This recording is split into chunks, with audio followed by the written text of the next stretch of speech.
Chapter 351. Title: Viscount. Chris POV. Location: Frostheim. Name: Christopher Zelensky. Race: E. Human *. Class: E. Hammer of the Jotner, Legendary. Level 100 Evolution available. Profession: E. Runesmith. Rare. Level 100 Evolution available. Affinity: Arctic. Faction: Frostheim. Leader. Title: Viscount. A Viscount. Something I wasn't sure how to feel over. On one hand, it was an accomplishment to be proud of. The challenge alone would be a tale to be told joyously. But it was the other implications and where it was all headed that I wasn't quite sure of. Already, this assembly was creating a noble-only atmosphere. I knew it would only take time for such a culture to spread like wildfire, and if I knew anything of history, that elitism would be ugly. The only thing I can do is curb it as best I can. I wouldn't be able to enforce such values everywhere, but I'd be able to instill them here at least. In Frostheim and its holdings, I'd die before such pompous arrogance set in. Implications aside, the new rank came with benefits, but I waved those off for later. I knew they'd be discussed at length when we finally met up afterward. For now, I focused on the gains I made from the fight. And boy, was it a fight. I remembered the Baron challenge fondly for several reasons, and while this new challenge didn't quite exceed it, it came close in different ways. The wolf bear we faced before was a rewarding challenge to defeat. Austin, Abigail, and I had all worked together to take it down.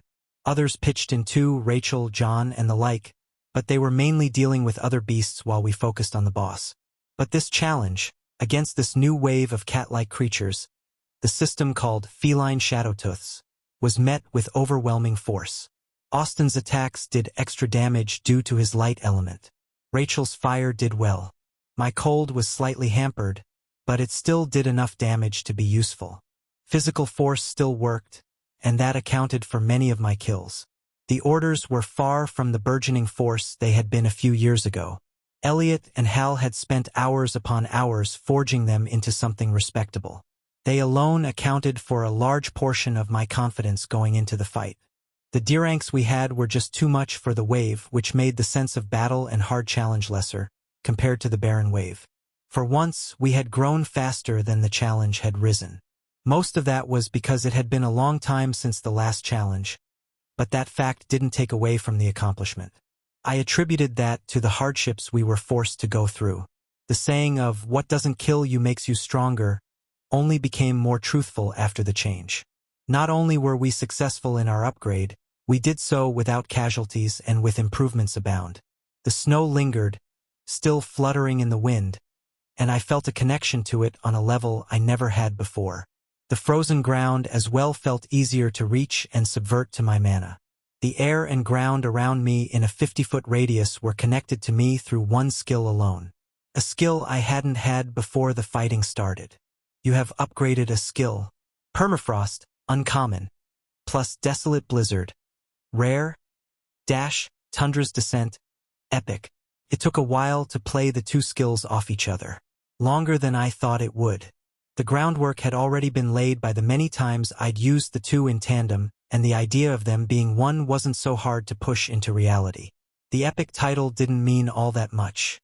Yes, it was still powerful and something I was proud of, but it was the fact that it would soon return to rare that made it bittersweet. I couldn't put off my evolution forever, and the time to see all my skills demote a rank was soon coming. The urge to go through with it before the attack on Lakeshore was there, but not something I felt was worth the consequences. Tundra's Descent was a great mesh of the two, in my opinion. It forced Arctic mana into the ground and the air, while also creating ice and snow to work with. Naturally, with anything Arctic mana was involved with, the cold came with it. After achieving what I'd set out to do during the battle, I wasn't able to spend any more time playing around with skill improvements and had to turn my full attention on the boss. With a plethora of D-ranks to bombard the boss Shadowtooth, it didn't last long. After it was felled and the pylon rushed to claim more land, I got to watch the battlefield be picked clean of any of the shadowy cats worth salvaging, while one of the last snows of the year covered up the sea of red. "Chris!" A voice called for my attention. "They're waiting for you in the Great Hall." They hadn't needed to send a runner. I knew I was needed by the buzzing in my pocket from the messaging stone. It wasn't like I was holding them up for hours, just a little bit longer to play with the new connection Tundra's descent brought. I held back a huff in disappointment as I cut the flow of mana and turned away from the ruined field. The earth and nature mages would have it back in shape in no time. They would most likely be done before the sunset, and that was saying something. The days were still short this time of year. As I walked through the city and into the castle, I took the time to shrug off my many layers of armor. It wasn't anything fancy, just a remade set that buffed out the burns from Lakeshore. My hammer was likewise left behind. Waiting for me inside the great hall were everyone of importance or with responsibility in Frostheim. Abigail, our mayor, John, the head merchant, Elliot, Hal, and now Gabriel, captains of their respective orders, Philip, our head builder, Vincent, our head crafter, Sam and my mother from our council. Even Austin was seated in a chair teetering on two legs. I'd thought he'd run for the hills when invited to a managerial meeting like this, but his curiosity to see what the new title brought won out over his fear of responsibility. The only one missing was Lucille, but she wasn't really needed for something like this. She was content with her dungeon curator job and didn't care for meetings that didn't involve it. No one rose as I entered, as I found the custom pointless. Anders, the stubborn bastard, would have done it anyway, but he wasn't here, thankfully. What changes does being a city bring, Abigail? Have you had a chance to explore everything in the pylon screens? I asked to kick things off, turning everyone's heads toward our mayor. Our available appointments have increased. Before we were allowed an owner, administrator, guard captain, head of construction, head of trade, head of crafts, and a dungeon curator. She listed. All those positions were filled by some of the people in the room. We called Philip our head builder instead of head of construction, though. And now we are allowed 3 guard captains, all under a guard commander, which leaves 4 guard appointments compared to the one before. The 3 captain slots would go to Elliot, Hal, and Gabe. The commander position was unknown. My initial thought was Jonathan, but I wasn't sure if one person could hold 2 appointments. Abigail didn't wait for my thoughts and continued. We also have an unnaturally vague policing appointment. From what I've been able to read about it, different factions handle domestic policing differently, which makes the appointment variable. Vague? How does that work? Sure, we deviated from the exact title, Phillips, for example, but this sounded more than that. Like a police captain? Hal asked. It was usually his order that handled tracking down criminals and the like. The dogs were good at that, and it matched the skill set of some of his scouts. They were closer to hunters of men rather than detectives, but they did the job. Yes, or head adjudicator, punishment hallmaster, or even chief justiciar. The title will change depending on how we choose to handle it. She described. Is that all? I asked, not wanting to get stuck on the matter. Abigail held a suppressed smile, saving the best for last, if I had to guess. No, we can also appoint 2 new barons. Wait, what? Austin heard the possibility of becoming a baron and tuned right in. We'd lost him talking about positions he didn't care about. Some of the others showed surprise as well, but I at least knew it was coming. A noble rank could appoint a set amount of nobles under him, which I knew from reading, but the amount was a shock. I thought I would only be able to appoint 1 baron, not 2. Yes, 2 barons. She confirmed. One is for owning a city-level pylon, Frostheim, and the other is for a mixture of things. We meet the land size requirement, the total pylon requirement, and also have a second pylon at the small city level. The one for owning a city-level pylon was the one I knew about. Frostheim's pylon not only allowed me to be a viscount, but it also allowed for a baron as well. I wasn't sure what the thought process was behind it all, but I thought of it like this. The pylon on a micro level was what awarded the baron appointment, while I, the viscount, was in charge of all of it. The macro level. All 4 pylons we owned fell under me, but Frostheim's baron only had the 1 pylon to deal with. It made sense in a way, but I also wasn't sure if I was right. Guessing at the machinations of the system was an exercise in futility. Austin opened his mouth only to be shot down by a ready Abigail. No, Austin. One of them isn't going to you. I knew he wasn't advocating himself for real, and he took the refusal in good nature, by feigning a mortal wound to his heart and slumping in his chair. Victor's position. Hal caught on. I hadn't realized he was a baron. I didn't think he was either, I admitted. But now we have to appoint one to run Lakeshore. We had already been looking for someone to fill the mayoral position, but now we had to look for appointing a baron as well. Does it have to be for Lakeshore? Sam asked. Can we appoint someone who stays here and just have a mayor run the city instead? It was a good question and one I wasn't sure about. It seemed like we were given free rein to appoint how and who we pleased, but I also wasn't an expert on the matter. I don't think that's a good idea, Abigail answered, taking the floor. The appointments we've made so far are more than just a promotion or arbitrary title. They have actual effects and can influence a person's evolutionary choices. My profession choices are better for my role, and so are John's. I'm guessing Elliot's was as well. The sole-appointed guard captain nodded, but didn't divulge what those benefits were. If we don't use the appointment to its full extent, we would be wasting it. Abigail finished. No one else here had any experience with having a noble title, as I was the only baron so far, so I knew what Abigail was getting at. My options were influenced by being a baron, but more specifically, they were influenced by what kind of baron I was, I said after she had finished. One is called Warrior Baron. It is, as the name implies, a warrior-based leadership class gained through having the baron title. I felt comfortable sharing the class option because I wasn't going to choose it. The name implies that the way you govern or use your title can affect what impact it has on your options. The way I have led made the title empower my class choices, but I suspect if Abigail had been the baron instead, she would be getting a professional boost from it instead. I continued. Those in the room already knew how much of a help holding an appointed office was, and now we had to choose who would be getting that boost. Especially the baron ones. If warrior baron was a thing, I could easily see a merchant baron or ranger baron or mage baron being a thing. Maybe if we gave one to Vincent, he'd get smithing baron as an option. Everyone understood the implications. The appointments were more important than they thought. Chapter 352, Leadership Cemented. Jayla POV. Mountainside. For years. For long years of digging. The time only seemed to drag on as she was left wondering. Her sister's fate wasn't something she could find out, and it ate at Jayla not to know. Taylor could be dead for all she knew, and all this time spent digging could be a waste. Worse, she could be missing.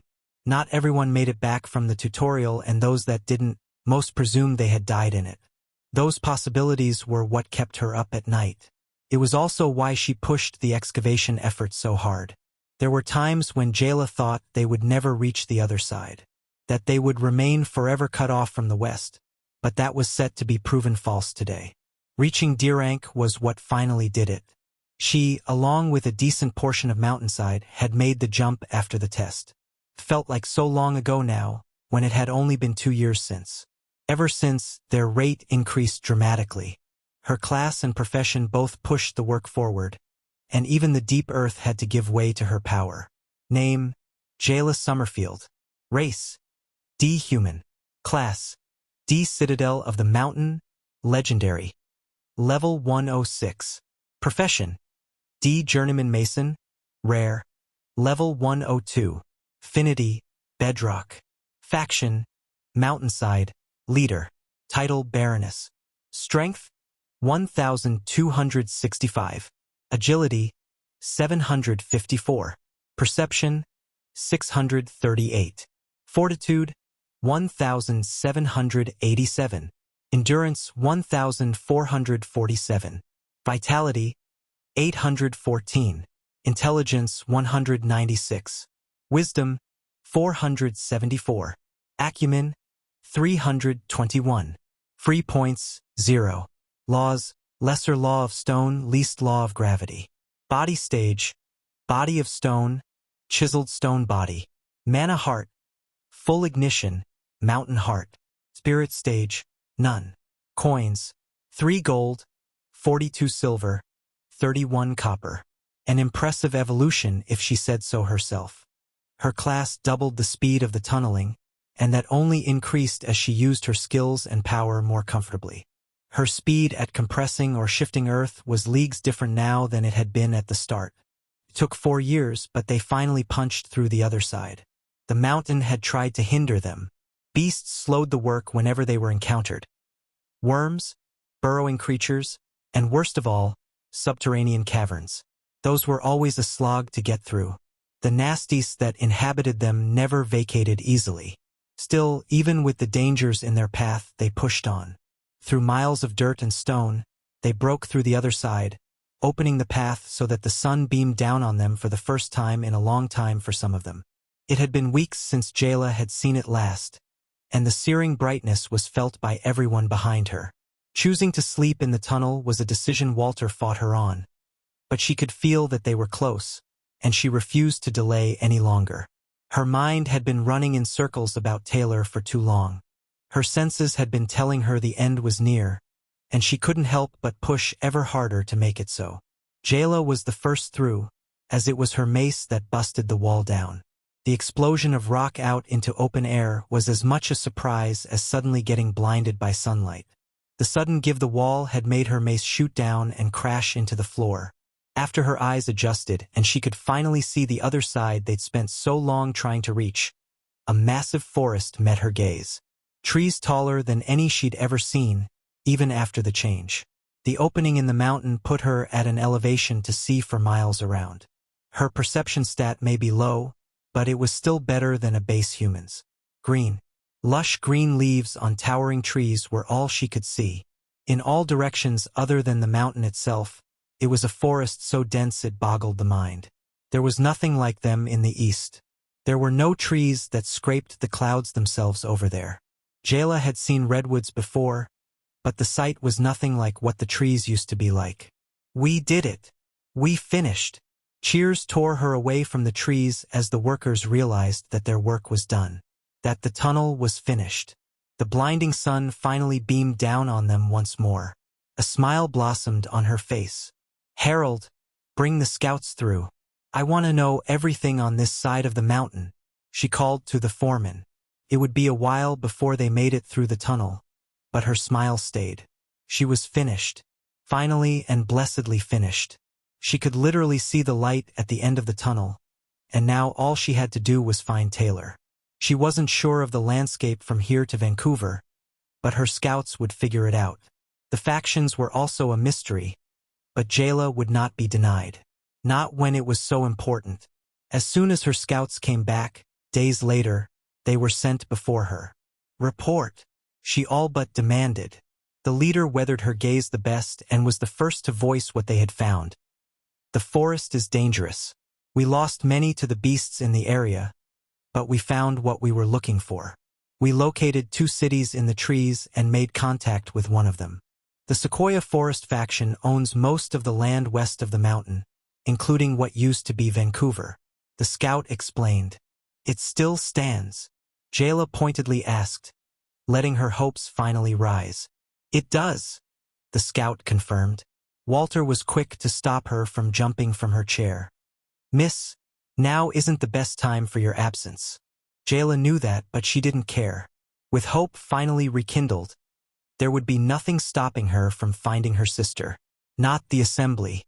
Not the letters Tavis had sent from Yellowstone. Nothing. Abigail POV. Frostheim. It was a relief when the cold was finally cut through by spring. The thaws were annoying the first time they had come, but they weren't the same muddy mess they had been in the past. All that snow had to melt at some point, and the water it yielded created a sopping, mucky moo. It was a mess the first year when the snows finally melted. After that, she had made sure the same mistake wouldn't happen again. Water mages walked the city and sent the moisture deep into the earth towards the reservoir. The channels caught it and made sure the integrity of the soil wasn't compromised. A time-consuming effort, sure, but it both eliminated the mud and made sure the water reservoirs were filled. Not that they ran out of water with all the lakes around, but it helped nonetheless. Annabeth's party went swimmingly, too. The girl was getting increasingly anxious as her 14th birthday came near, but for Abigail's sanity, it was still a year yet before she started leveling. As the spring ushered in a relief from the cold, Abigail was a flurry of work and preparation. The upgrade to the pylon only made her work that much more important. The barren positions couldn't be wasted. What would the title do for me? It was a hard thought to ignore. Everyone among the leadership probably had similar thoughts, but even so, they couldn't be dismissed easily. If she had the title before she evolved, how much would it have changed? Give it to someone close to evolving. They need it more. It wasn't hard to arrive at that idea. A cheat, as Gabriel put it. Appoint someone a barren right before they evolve and then take it away after to give to the next person. Chris was hesitant to go through with it, and so were a majority of the others. Evolutions weren't so fickle that they could be influenced in such ways. A title with no action behind it was nothing more than hot air. Plus, no one knew what revoking such a title would do. Abigail knew it was possible, but not what it would do. Titles earned, on the other hand, couldn't be revoked. No one could take the Viscount title away from Chris other than by killing him or destroying the pylon. The discussion around the two barren titles was long, arduous, and went in many circles. The choice was made easier with a few people opting out. Hal didn't want the title, claiming he already had the guard captain position to influence his choices, and the barren title would only take it in a direction he didn't care for. Elliot said the same, even though he had already evolved. Gabriel didn't want it either, already adjusting to the position he had been convinced to finally take. In the end, the decision was left up to Chris. Abigail had ideas and thoughts on who she would give it to, but she had voiced them already. She'd give it to Vincent in the hopes he could maybe evolve into a Baron Crafter variant that could boost all the crafters in the city. Chris had thought differently. He gave it to Rachel. Lakeshore was closer to Flame Falls and had a fire-related dungeon. She was one of the few who didn't deny it, and, the kicker being, she could take Braden with her. Uncle Braden was a builder most days, but he wasn't the head builder. He had taken the time after the tutorial differently from the rest of them. He'd needed time after what happened. He still participated by manning a trebuchet, but he otherwise was content to decompress. After Grandma died, Braden's mother, he saw that continuing that road was not the way. The only problem was that the position of head builder was already filled. But Lakeshore's head builder position wasn't. Neither was its administrator position. They'd learned one person could hold two different positions as well. Gabriel was excited to see how his skills worked out. Abigail had skills to track, plan, and administer Frostheim, but with someone going into the position already with building skills, what would be offered to them? Sending both Rachel and Braden off to Lakeshore would have already been hard, but they weren't the only ones to go. Hal was going too, completing the family unit to make the trip. Hal wasn't making the trip permanently, but he wanted to be close to the lake to scout it and find routes safely through it. He claimed he would be back, but Abigail could just as easily see that turning into something permanent. Time had a way of doing that. The other barren position Chris ended up giving to her, against her arguments otherwise. The three nobles of Frostheim were now Chris, Rachel, and Abigail. When she voiced her opinions against his decision, Chris claimed that the position required a certain amount of strength that other people just didn't have. He wasn't against giving it to any of the other leaders, but he felt she'd be able to do the most with it. And once he'd made up his mind, it was set. She now had a new line on her status sheet. Title Baroness. She wasn't the only person to get roped into a position they didn't necessarily want. John had been worn down over enough time that when Chris offered the guard commander, he accepted. Not only was he a lead merchant, but he was also the head of the guard. The last new position they had to appoint was one Chris handled personally. In his words, "This isn't something I will change my mind on." He claimed it was part of the culture he wanted to set. Chris was going to ask Anders to be chief justiciar, a warden to mete out justice, to sentence those who broke his laws, and to run down any who thought they were above them. Anders was... fanatic was probably too strong a word, but Abigail knew why Chris picked him of all people. Anders was the closest to Chris in terms of ideology when it came to that kind of thing. He was also the one who would follow whatever path Chris set before him. With that, the new positions would be set. City owner, Christopher Zelensky. City administrator, Abigail Stevenson. Guard commander, Jonathan Stevenson.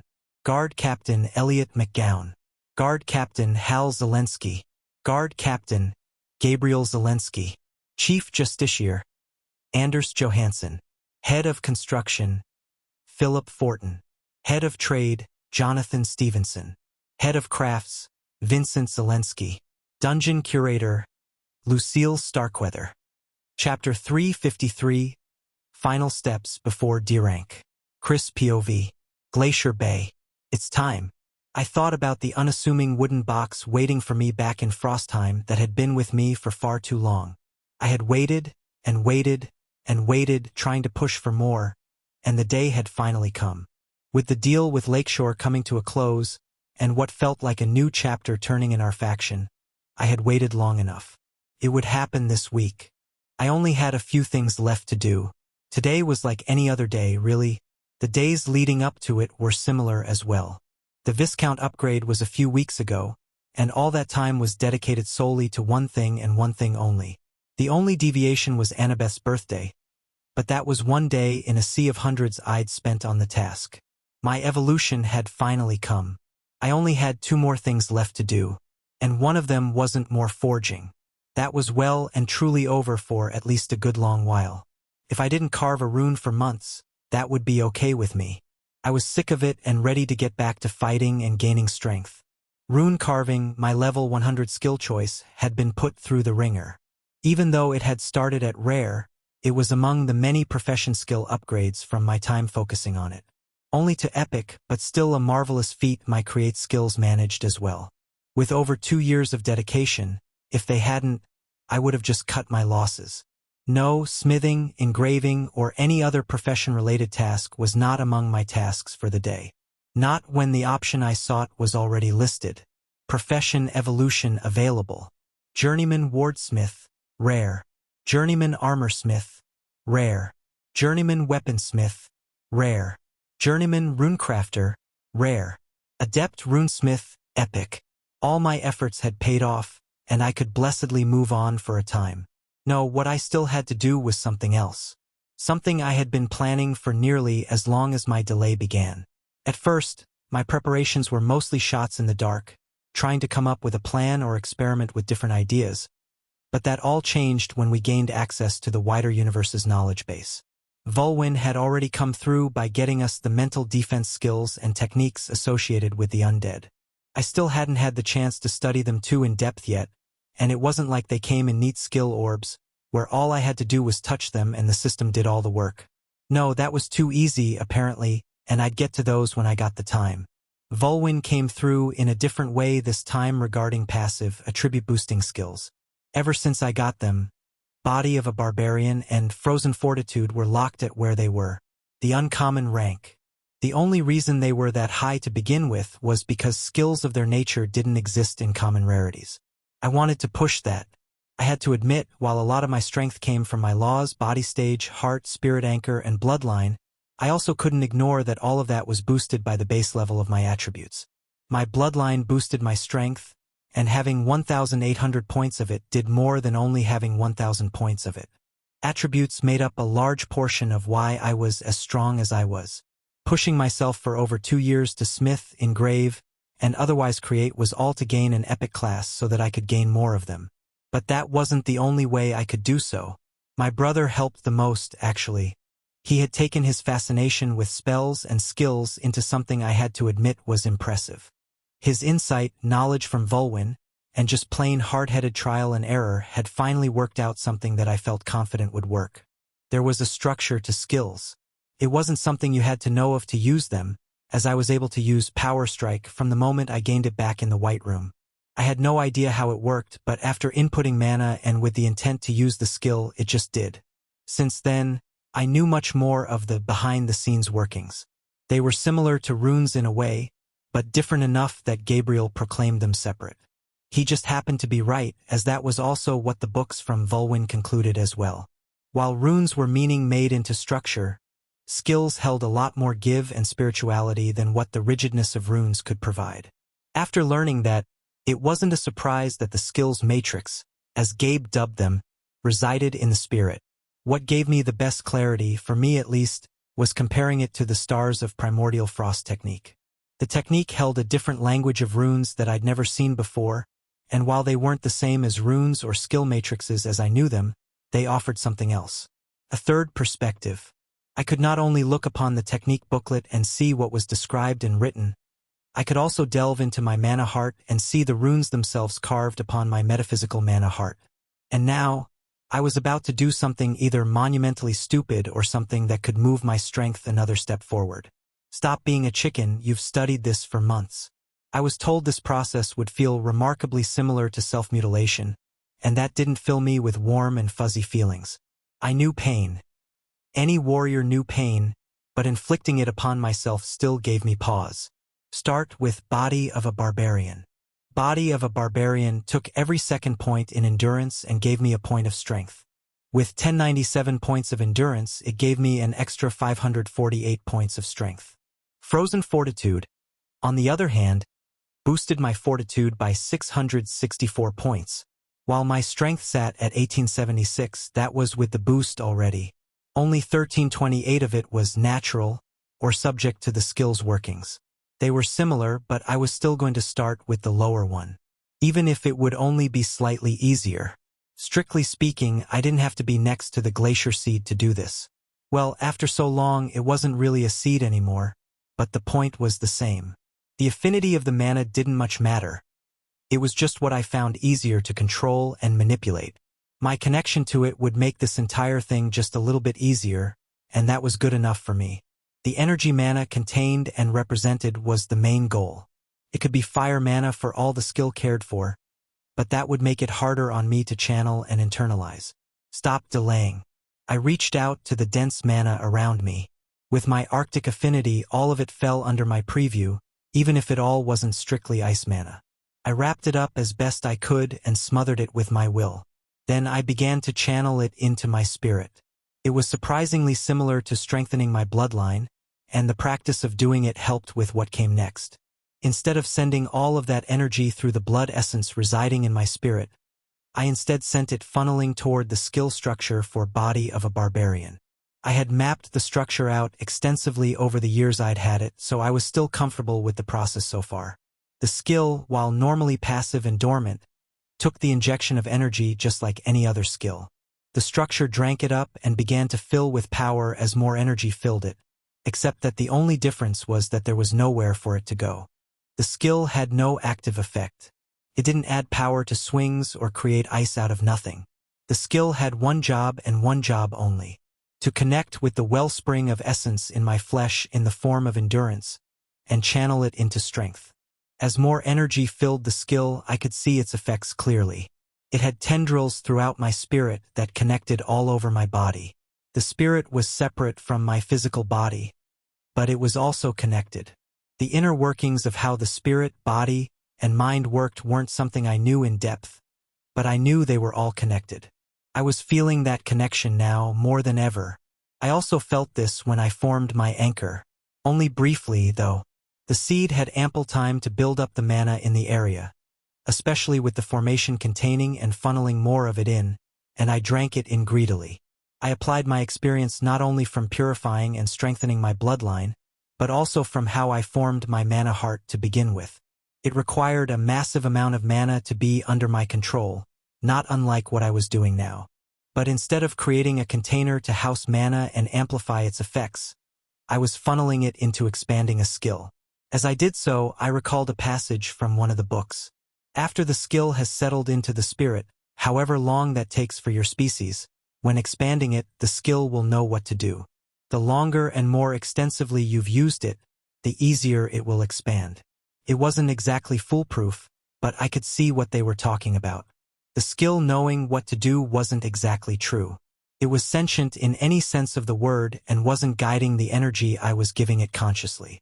It was closer to watching a plant grow naturally. It required guidance, as some plants do, but most of the effort wasn't done by me at all. It had an instinct of how to do it all on its own. The hardest part of the entire thing was the prep work involved. I had to know what growth was bad and what growth was good. Luckily, such books were widely spread and based on the attributes involved. An endurance into strength skill wasn't all that rare, apparently. I felt the connections between my spirit and body flare up and start to tingle. It was the onset of the pain that would soon come. The essence invested in making me more enduring and stronger was about to be manipulated, and I wasn't under any anesthesia. And then the pain came. It wasn't gentle at all, racking my body like a tsunami. With great effort, I pushed it out of my mind and continued feeding the skill with all I could give. Mana flowed from the air and ice around me and funneled into my spirit for what felt like hours. The pain made it hard to tell, but I wasn't the least bit surprised when the sky started to dim from the sun setting. It started just after midday. The books were right. I'd had body of a barbarian ever since the tutorial, since my G-rank class Arctic Barbarian. That amount of time and that amount of levels gained since was more than enough to have the skill expand on its own. As the pain finally ebbed, I could feel the worn-out nature of my spirit and body. There was no way I'd be able to do Frozen Fortitude today without rest. It wasn't a tear like John had experienced, but just regular exhaustion from overworking it. But I still smiled. You have upgraded a skill. Body of a Barbarian uncommon, body of a Frostborn rare. Body of a Frostborn rare. Utilize the strength of your body to empower yourself further. Every 4th point in endurance results in 3 points in strength. It went from a 2-to-1 ratio to 4-to-3. The upgrade itself didn't automatically give me the 275 attribute points I was due. That would take time to accumulate. Similar to leveling. I was a bit miffed about that, but I knew it would be the case. At first, I had thought it would happen retroactively and automatically, like when I first gained the skill, but it didn't. I first gained the skill from the system, and it was the one who footed the bill for such actions, leaving me with a slower leveling speed to pay off my debt. This upgrade came from me personally, and would take some time to fill out with essence that I didn't yet have. Now the only thing keeping me from D-rank was Frozen Fortitude and a few runs into the dungeon.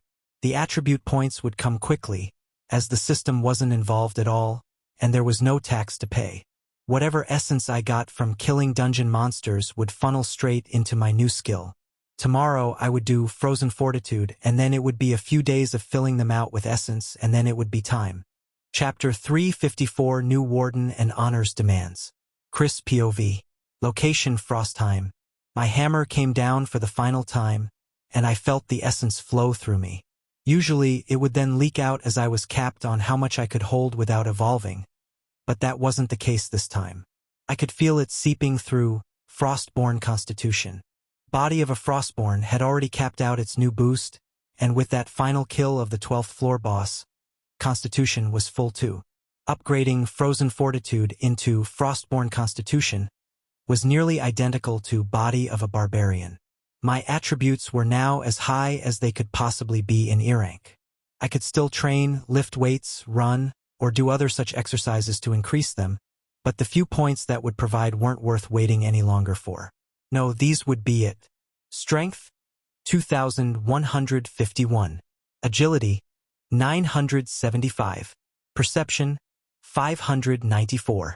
Fortitude, 1,698. Endurance, 1,097. Vitality, 779. Intelligence, 543. Wisdom, 887. Acumen, 502. Strength 1876-2151, plus 275. Fortitude 1366-1698, plus 332. Feeling the essence enhance my body was unlike anything I'd ever felt before. Every other stat increase came from the system doing its work or from training naturally. The skills were different. It was a step closer to applying the essence I gained manually. Not that I planned to do so anytime soon. That would only waste essence, since I was nowhere near as good as the universe-spanning system at doing it, and as long as I had its assistance, it would be a waste to do it myself.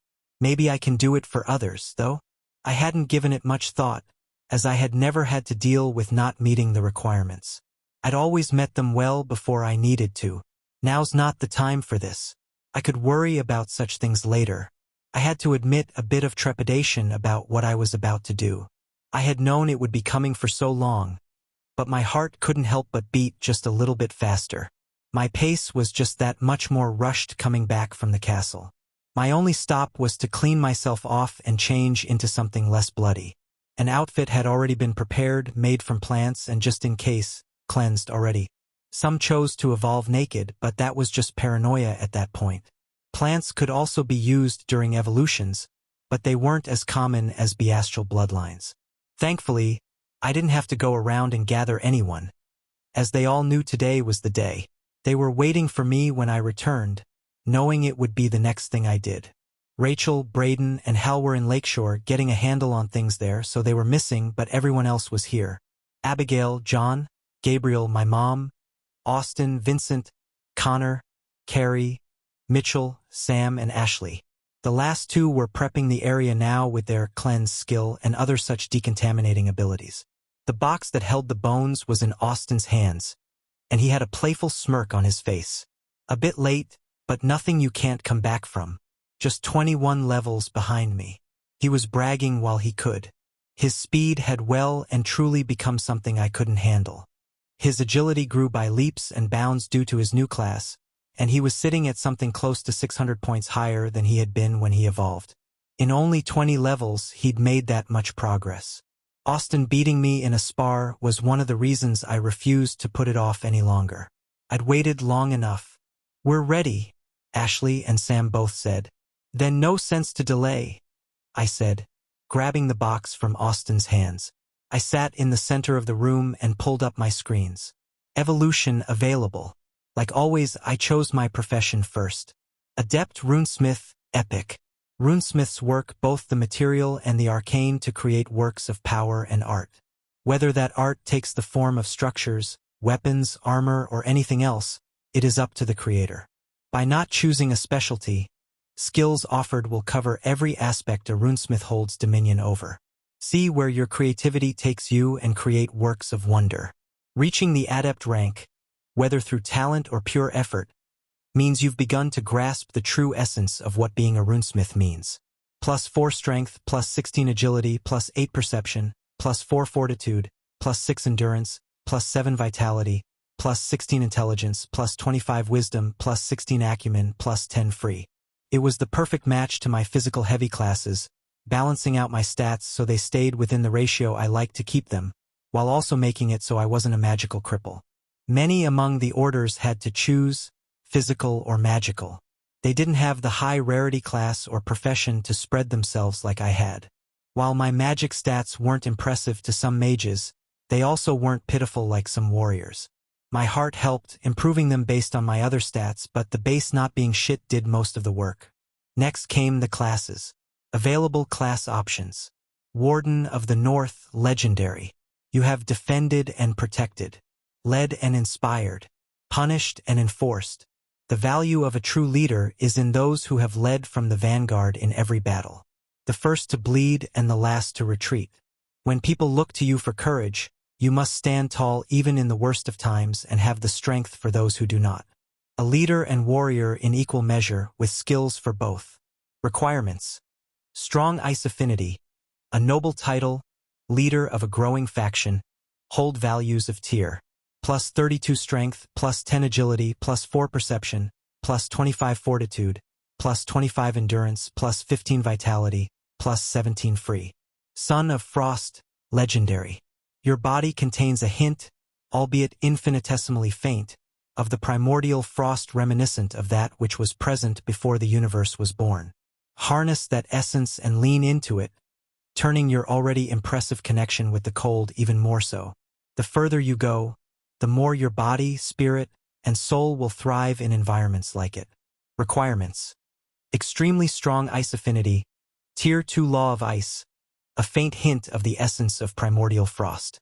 +24 strength, +12 agility, +10 perception, +24 fortitude, +10 endurance, +8 vitality, +6 intelligence, +11 wisdom, +6 acumen, +15 free. Harbinger of Desolation, Legendary. Desolation and the cold end that follows come hand in hand. You have seen glimpses of what a scene may be wrought and the aftermath of such abilities by your own hand. Lean towards the unforgiving cold that only the rare being calls home, as not even those loved by ice venture far into areas of desolate cold.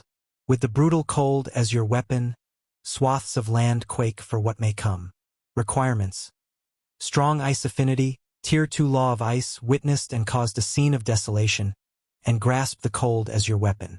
Plus 30 strength, plus 15 agility, plus 8 perception, plus 20 fortitude, plus 20 endurance, plus 15 vitality, plus 4 intelligence, plus 4 wisdom, plus 4 acumen, plus 8 free. Warrior Viscount, legendary. You have stood out compared to those with a similar noble rank, and now you have stepped beyond them officially. A self-made Viscount who has fought his way to a position you have forged with blood. A warrior Viscount has skills of both, with a focus on combining the two, excelling at being one's own bannerman, giving boosts depending on the type of noble you are. Requirements: Viscount title, ownership of more than one noble city, strong warrior feats, respect from those under your command, experience leading an army of over 1,000. Plus 25 strength, plus 10 agility, plus 7 perception, plus 22 fortitude, plus 18 endurance, plus 13 vitality, plus 4 intelligence, plus 8 wisdom, plus 4 acumen, plus 15 free. Master of the Order, legendary. You have fashioned not one, but 3 formal orders under your command and have led them into many a successful battle. Take the reins directly and decide how you wish to steer those under you. Having an order master with a legendary class at the helm will influence the evolutions those bound to you receive, and what direction their path leads. Class name changes to include the name of the order of your choosing. Requirements: Viscount title with all 3 guard captain positions filled with order captains, led and facilitated the growth, training, and culture of 3 nascent knight orders, and the admiration, awe, and respect of the orders you've created. Plus 15 strength, plus 10 agility, plus 10 perception, plus 15 fortitude, plus 15 endurance, plus 15 vitality, plus 5 intelligence, plus 5 wisdom, plus 5 acumen, plus 33 free. Holy! I didn't expect there to be 2 new classes added.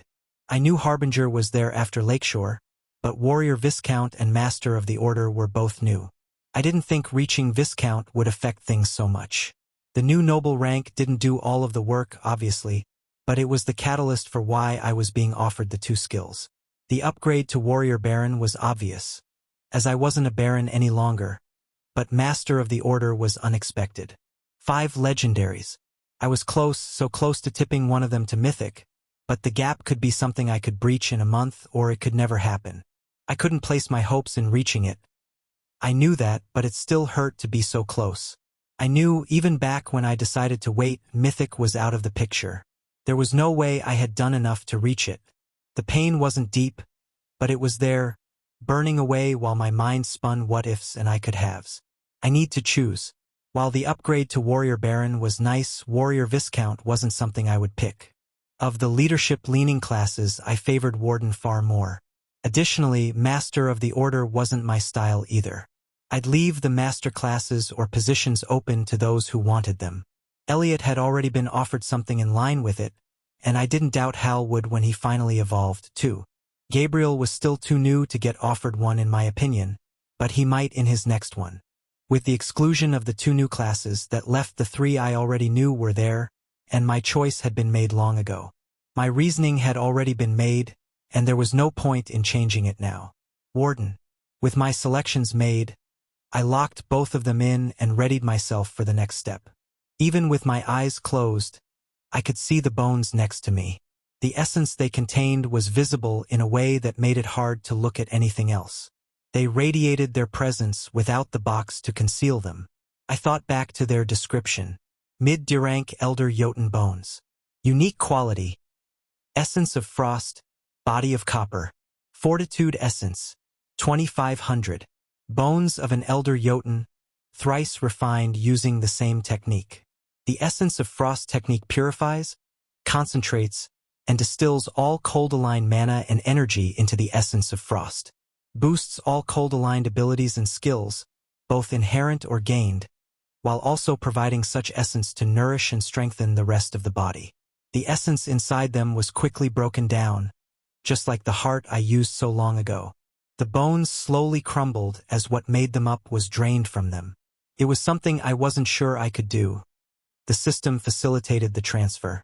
As more of the bone's energy entered my body and spirit, I felt the choice being offered to me gain clarity. I could forever alter the structure of my bones, making them stronger, harder to break, and retaining a lesser frost essence effect than the Jotun bones had.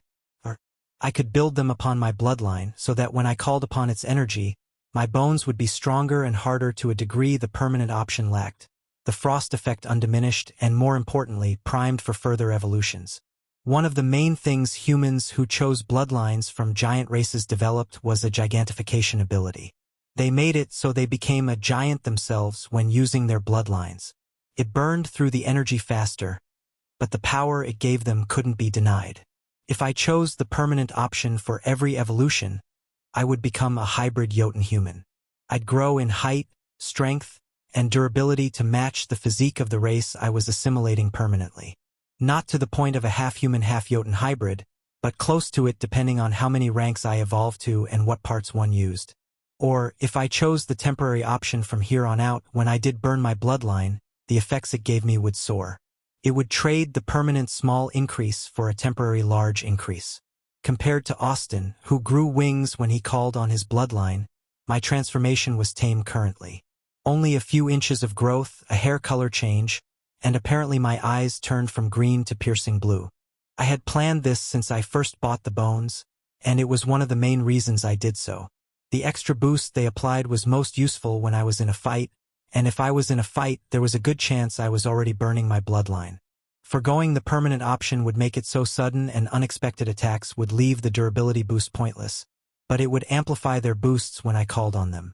Most importantly, the strain reduction of boosting skills. Calling on my bloodline would eventually make it so I could actually be the recipient of support classes boosting skills. There was also the worry of running out of energy for my bloodline, but if I continued to grow it and strengthen it, I could stave off those worries. It would never be endless, but it had already grown tremendously since I first imbibed it. I could manage over an hour, mostly due to my heart extending it and lessening how much energy was burned while I used it, but that was nothing to sneeze at. The last of the essence from the bones was drained, and my choice came due, and I picked temporary. Under the system's deft manipulation, I felt the essence rage through me and into my spirit, vacating my body completely. It all rushed toward where my bloodline essence was kept and built itself a nook surrounding it. It looked almost like a protective shell, made out of bone, a ribcage forged around the growing drop. The amount and power of the energy burned my spirit, but I marshaled my anchor against it. You don't control me. I control you. I had worried about choosing a set of bones that was too much, but I hadn't. It was close, but it was still something I could handle. I could have maybe gone for a bit more, but that was playing with fire. Best to fall a little short than to reach for the sun and get burned. It took a few moments to finish the changes before the process was complete. My eyes opened slowly, and I took in the curious gazes of my family, but I quickly turned to the new alerts I had. New skills available. Racial evolution E-D. All stats plus 32. Status I intoned. Name Christopher Zelensky. Race D. Human asterisk. Class D. Warden of the North. Legendary. Level 100. Profession D. Adept Runesmith. Epic. Level 100. Affinity Arctic. Faction Frostheim. Leader. Title Viscount. Strength 2207. Agility 1007. Perception 626. Fortitude 1754. Endurance 1129. Vitality 811. Intelligence 575. Wisdom 919. Acumen 534. Free points 0. After seeing the change in my status, I pulled up my new class skill. Tier's Judgment, Legendary. If the opponent is judged guilty of breaking your laws or code, you may enforce justice with an honorable battle to the death. Once initiated, create a tether between you and the guilty so that neither champion may flee or seek to evade the fight in other ways. Honor demands it end with a death, yours or theirs. Chapter 355 Refreshing and Exhilarating. Chris POV. Location Frostheim. That seems like a dangerous two-way road. From what I was reading of Tyr's judgment, it didn't influence the fight in any way. It only demanded that it happen. While I was confident in fighting almost anything one-on-one, that didn't mean there wouldn't come a time when I might bite off more than I could chew. It also didn't specify that it enforced a one-on-one fight, either. It just made it so whoever I deemed guilty couldn't run. How does it even enforce that? What does it deem dodging instead of running from the fight? There were many things I wanted to test with the new skill, but that was the biggest obstacle of them all. I couldn't test it without killing somebody. Every use would result in a death, either mine or theirs. I liked it on a fundamental level as that was my approach to every fight, but I also had a lot of things I wanted to know about it that I couldn't explore anytime soon. Sure, there was the errant criminal here and there, but after the first few sentenced to death, not many were willing to push me. They understood that when I said the consequences of certain actions were death, that wasn't an exaggeration or simple fear-mongering. I meant it. Can I use it on monsters? But how do they break laws? Or my code? How did the skill even determine what my code was? I had to assume that, since it was nestled inside my spirit, it was getting something from it that I couldn't deceive, but did that mean I couldn't push the bounds in other ways? More questions, and I didn't see answers coming in the foreseeable future. Too bad all the executions in Lakeshore are already over. After our takeover of the city, there were still some of the old leadership still alive. Victor and his captains all died in the fighting, but there were other people who survived. Abigail's investigations didn't lead anywhere with the demon summoning, but we did find a few with demonic bloodlines. That in and of itself didn't warrant death, but after we calmed the people and they warmed up to us, accusations came flying in. Some of the higher-ups used their positions for some truly heinous things. They wouldn't be doing anything like that anymore, though. The worst were killed, but those that didn't rise to the level of a death sentence were sent to the mine. It was fitting, really, after their attack. Now they were the ones helping rebuild and mine the resource they had tried to steal. But no, we had dealt with all of that a while ago. I would have to wait to test it, sadly. Other than Tyr's judgment, I also got Rune Repository. Rune Repository, epic, carves out a section in the spirit to house and hold the runes known to you for easier and enhanced recall. Size and capacity depend on the rarity of the skill and the amount of spirit dedicated to storage. Higher tier runes take up more space than lower tier runes. It was a much-needed skill. With every further rune I learned, it was getting harder and harder to remember them all. The ones I used often were easy, but the less frequent ones always required a search through the books to remember. If I had a library of them in my head, it would make the process a lot smoother and quicker. Maybe I can call them up and compare them? It says it's in my spirit. I should be able to manipulate it to do some cool things. It would require testing, but I could see the skill helping in more ways than just memory recall. Tests, comparisons, experiments, all of it would help my craft in one way or another. Being able to place a Tier 2 Frost rune and Tier 2 Ice rune side by side was something I could only do on paper, and that wasn't exactly helpful. Drawings weren't actual engravings, making them less than perfect depictions. What if I could overlap them? The longer I thought about it, the more excited I became. I'd spent years trying to reach epic, and now a new tool was in the smithy, so to speak. My mind was rushing to play with various ideas. Integrating it to its fullest extent would take some time. Most of the skills I'd gotten from Erank were also rune-related, so I was hoping to turn toward the blacksmith side this time. Also, I hoped to buy some from Vulwin. Smithing skills were cheaper and easier to get than enchanting skills. Other than the two new skills, there was a plethora of other notifications that bombarded me after my evolution that demanded my attention, pulling me away from my musings about Rune Repository. Some of your skills have been demoted. Hammer Reverberation, Legendary. Now, Hammer Reverberation, Epic. Glacial March, Epic. Now, Glacial March, Rare. Frozen Leech, Epic. Now, Frozen Leech, Rare. Frozen Rift, Legendary. Now, Frozen Rift, Epic. Jotun's Resistance, Legendary. Now, Jotun's Resistance, Epic. Shattering Hammer, Legendary. Now, Shattering Hammer, Epic. Identify Freeze, Epic. Now, Identify Freeze, rare. Frostbound hammer, legendary. Now, Frostbound hammer, epic. Nearly every one of my skills was knocked down a rank, but there were a few that were spared from the wide brush. They were left at the rarity they had been before my evolution. My two newest upgrades were safe, as the nature of them was steady through rank increases. Body of a Frostborn and Frostborn Constitution were both still rare. Surprisingly, Battle Fury and Weight of the Arctic were also safe from demotion, remaining epic boosting skills. It was puzzling that those weren't demoted, but Glacial Presence was. The skill had the same theme of boosting my stats, but it wasn't spared. Everything else, though, was among the long list of demotions. From Meteor Strike to Heavy Weapon Proficiency, all were demoted. Even my profession skills.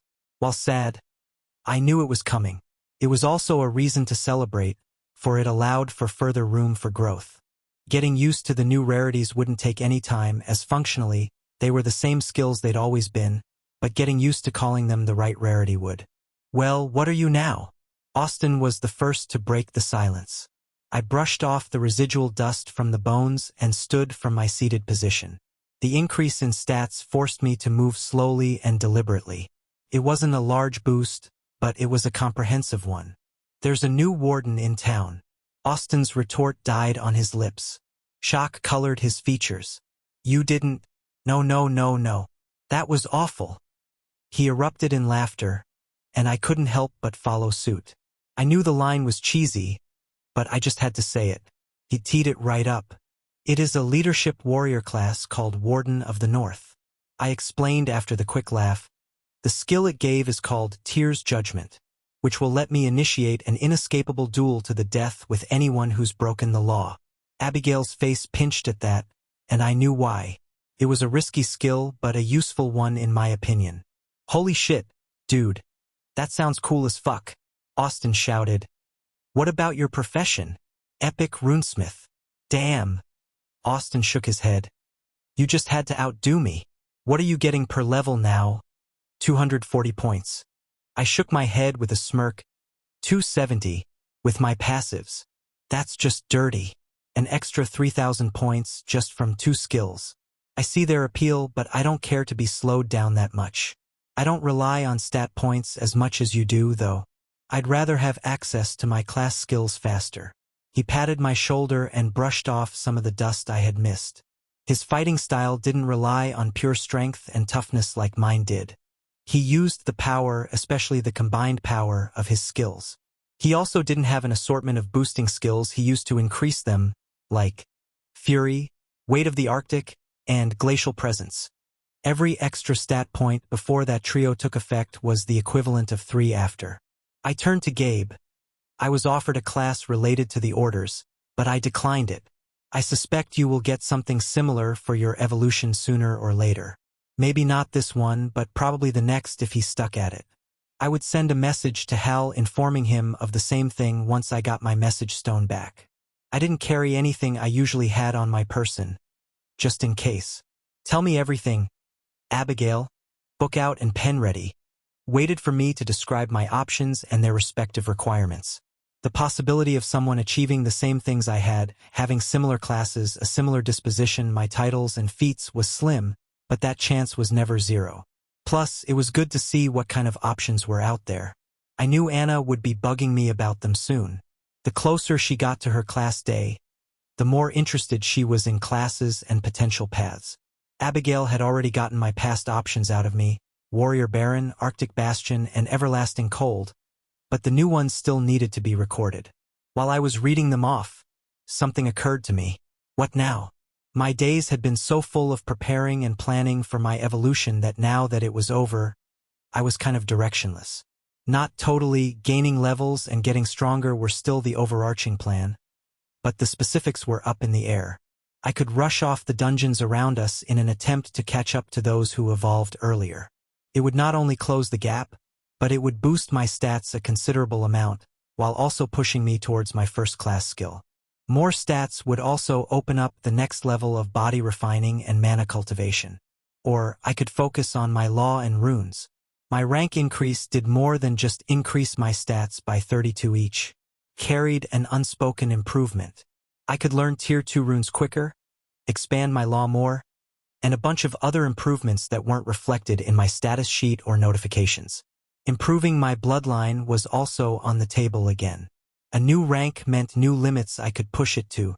I was reasonably certain that I would be able to finally evolve it at this rank, turning it from the bloodline of the Frostborn into the bloodline of the Jotun. My anchor, too, felt close to an improvement. While my previous rank didn't bar me from upgrading it, my new rank would help in solidifying it. Doors that had been closed were now wide open, and I had the gift of choice for the first time in a long time. It was refreshing. A smile bloomed as everyone congratulated me. A smile I couldn't suppress, no matter how much I tried. The system, magic, and the like may have done a whole lot of harm, but I couldn't deny that improving myself wasn't fun. The fights may be bloody and brutal, but so too was looking back and seeing how far I had come. To be able to look toward the future and imagine what I could become was unbelievably exhilarating. I decided a dungeon run was in order. It would let me explore my new stats while also getting me accustomed to them. It also had the side effect of giving me essence. I may have been eager to see my level increase from 100. Chapter 356 Epilogue. Spring thaws. Earth. 5 years after the change. The essence thickened as the planet's core grew and the mana in the air continued to rise. The core was beginning to reach the end of D grade and would soon break through into C grade. Its final designation was set to reach B grade, but it would be some time until it accomplished that. The growth would be slow, for anything other than gradual would be catastrophic. To both the planet and the denizens that resided upon it. Something so delicate required time. Time for change to happen. For growth to explode into being, wane into rest, and explode once more. 5 times did this cycle happen. 5 revolutions had passed until the time came for the core to increase in grade once more. It wasn't only the core that had improved either. Everything that walked upon its surface had improved, in one way or another. They had to, as the continually increasing magic and essence in the air forced them to adapt and grow. Whether that be by fighting for territory, treasure, dungeons, or plain old ego, they were forced to grow and change just as the core was. D-ranks grew more and more common. Humans and beasts both, or monsters as some had dubbed them. The process began with the lucky few beasts who had made their home in the right location, but more importantly, those who had been able to hold it. The mana-rich areas, locations of power, places where mana gushed forth in great fonts. Any beast's instincts would crave such a place, but it was only the lucky few who held them. The strong, the cunning, or the enduring. Humans, though, grew in more ways than only power. They rebuilt what they had lost, re-established the great cities they were known for, carved from stone their place in the world, and had begun to expand. Beast and human alike reached the new rank of power just as the core was evolving to the next. They were catching up, and it would soon become them who were reaching further than the core could keep up with. Its head start was gradually being ground down. Whatever touch that had graced it with such a prime boost could only do so much. The last of the denizens to break into this new rank were the spirits. Only recently born, but quick to rise in power. Especially in certain places where their growth was most favorable. The first earth sprites were making the transition to earth spirit and elemental. Then the other elements would come to match. A tree towering over the others that birthed from it a powerful dryad. The young dryad even had the aid of a city at its roots and a druid to help it grow. Nymphs and naiads were spreading throughout the forests and rivers while earth and wind spirits spread through the land and sky. 5 years of mana had changed the planet in such a way that it was nearly unrecognizable from before. Some of the people spent their time trying to bring back what was lost, while others forged ahead with what they were given. Others still grasped both the old and the new and tried to hold on tight. Pylons began to spread for the first time since the people first returned. It began with a new village here or outpost there, but they soon began to spread everywhere land was available. Cities expanded, villages grew, and towns were born in places they weren't before. From a constant decline of pylons on the planet, they began to rise in number once more. Roads were re-established, linking city to city. Trade moved through the land as it was once more opened up. Some walls were still insurmountable, but with time, they too would be broken down. As one such obstacle had recently been overcome just over a year ago. The mountains that ranged far to the north and south on one of its continents had been dug through to reconnect them once more. Viseriamet's POV. Dominion of demons. Even with his power, it took a long time to reach Desmodius's kingdom from the land of the dwarves. Viseria hesitated to call it a kingdom as it wasn't really one in the natural sense. Demons had their own sense and hierarchy that didn't match the normal standard, and it could hardly be considered the same as a normal kingdom. Still, he reached it eventually, even if it took him over a year to get there. He could have done it faster, but the situation didn't call for such measures. He shifted his attention over the newly integrated planets every once in a while, but nothing exciting was happening currently. There were a few that recently underwent their assessment, but that excitement had passed. There were a few oddities that stuck out and were enough to draw his gaze, but there was nothing to write home about. After reaching the land of demons, Viseria didn't make himself known immediately. He lingered about, watching and catching up on things he had missed while he was along the front. His perception was vast, and he could see more than people expected him to. It was always a hassle talking to her for that exact reason. He always had to spend time catching back up. The more he learned, the wider the grin on his face became. The demonic pantheon was one of the larger pantheons, and Viseria would have checked in on them anyway. But it was in their interactions with other pantheons that the true joy was to be found. Their constant invasions and wars were always a source of good entertainment, and it seemed that times had been heating up as of late. A few new fronts had opened up on some frontier planets, and Viseria could see more demons gearing up for an extended campaign. Learning what he could, he finally made himself known and dispatched with his sneaking. Viseria was certain that Desmodius hadn't known he was there, but the demon showed no reaction to having another god appear inside his domain. The demon had gotten used to it at this point. This was far from the first time Viseria had done this. "I was wondering when I would see you, Viseria. You are later than I thought." Desmodius was in his humanoid form, which made conversation and interactions easier. It was like he had known Viseria was coming. His horns swooped back over his hair in the flair he was known for. His robes were elegant and expensive. While some mortals thought demons savage and barbaric, they had enlightened beings among them. The most powerful, mainly, as they had experienced the most interactions with other enlightened races. While turning to face Viseria, his dark skin showed none of the signs of age and only bore a scant few scars from battles long past, prompting Viseria to remember how the demon got them. There were only a few things that could force a god to scar, and to have persisted this long. The fracturing war had hit the demons harder than most. Their race didn't just sit out of a fight like others had during that trying time. They jumped headfirst into any skirmish, big or small.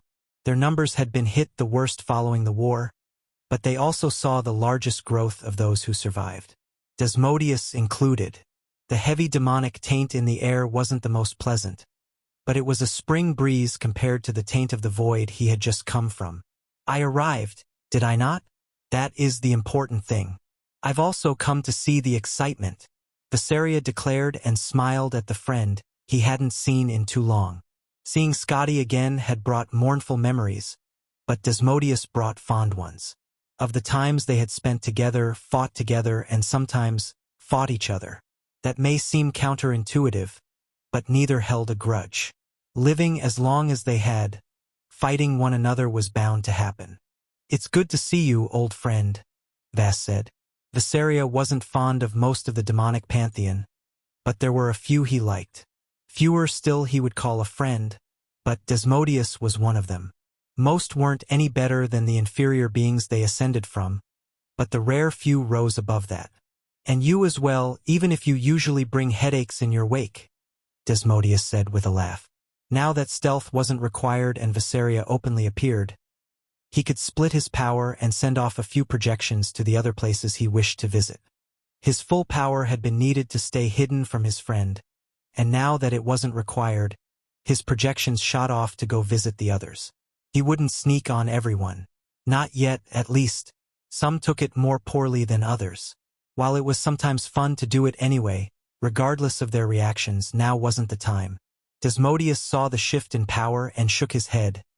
To the other two, I presume? You were always good at playing both sides. Viserius smiled. It's not playing both sides if I only watch. You know that. The demon was right in his assessment. Viserius sent one of his projections off to the Holy Pantheon and another off to the faction of Light. All three had warred in the past, and it looked like they were gearing up for it again. Two of the new frontier planets had been the faction of Light's dominion and another under the Holy Banner.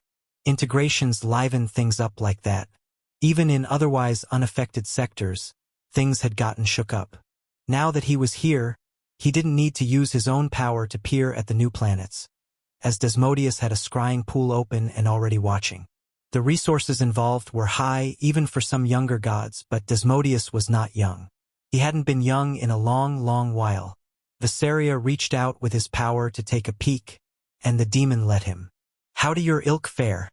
Viserius asked, poking around the new demon planets. He'd seen them before, but the scrying pool made his search easier and more in-depth.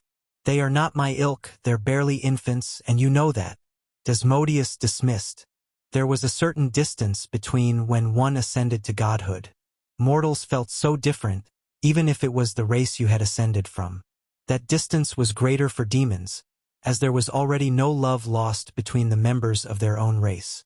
I admit, though, they make it exciting. They've already started expanding.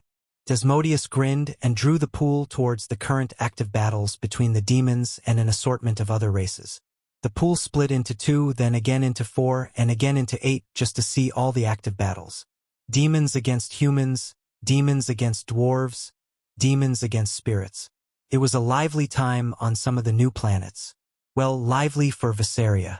The people he was watching perish wouldn't consider it so. I've noticed, Viserius said. Over a dozen tries on a few different worlds. It's not our fault if they invite us in. You'd think they would learn to stop, but they never do.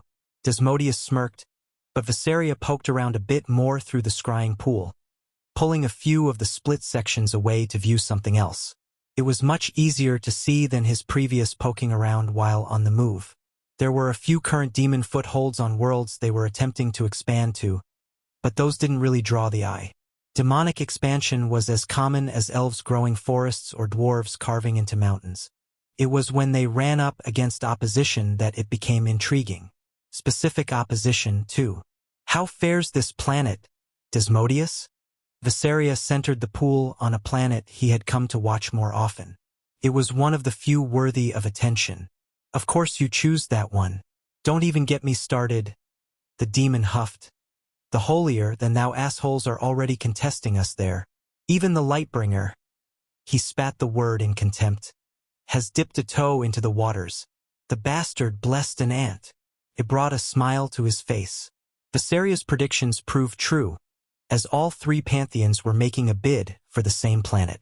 The angels and demons got in through their usual manner of being summoned, but the Lightbringer did so deliberately, through a blessing.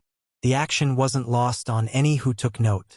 A god giving blessings to people so weak didn't usually happen, but the faction of Light did so more than any other. It seemed that now that the denizens were D-rank, the Lightbringer was going to try his hand. Co-opting a previous religion and twisting it to his whims was something Viserius should have seen coming. Viserius scoffed at the mere thought of blessing someone so lowly, but the Lightbringer and his tactics were known to reach so low on occasion. Bringing a B-grade world into a faction's fold also wasn't anything to scoff at, even for the top pantheons. If it worked. He absently noted that the planet he was looking at was the same one the holder of Emer's technique resided upon, but it wasn't anything all that important. At best, the human would be a D-rank, and he had much further to go to do anything impressive. It was finishing the technique that was all but impossible, not the beginning. The rest of the planet was also gearing up to be interesting. After a look-see with the pool, he noted that the Lightbringer wasn't the only one to start his blessings so early. Flameclaw had given one of his ilk a hand and even deigned to help evolve the lizard's bloodline while he was at it. I see Flameclaw found a contender, Vass pointed out. Desmodius chuckled. Yes. The lizard managed to evolve into one of his blood. The blessing was natural after that. Dragons, Vas lamented in his head. They always did whatever they fancied, even if it was wasting a blessing just to see an interesting fight later down the road. Most dragons weren't so fickle as that, but Flameclaw was one of them. They were a long-lived race even before they ascended, which made them even more taciturn or eccentric. Viseria stopped the pool on something interesting. I didn't expect to see Pridwen's touch here. Pridwen wasn't like the Lightbringer or Flameclaw.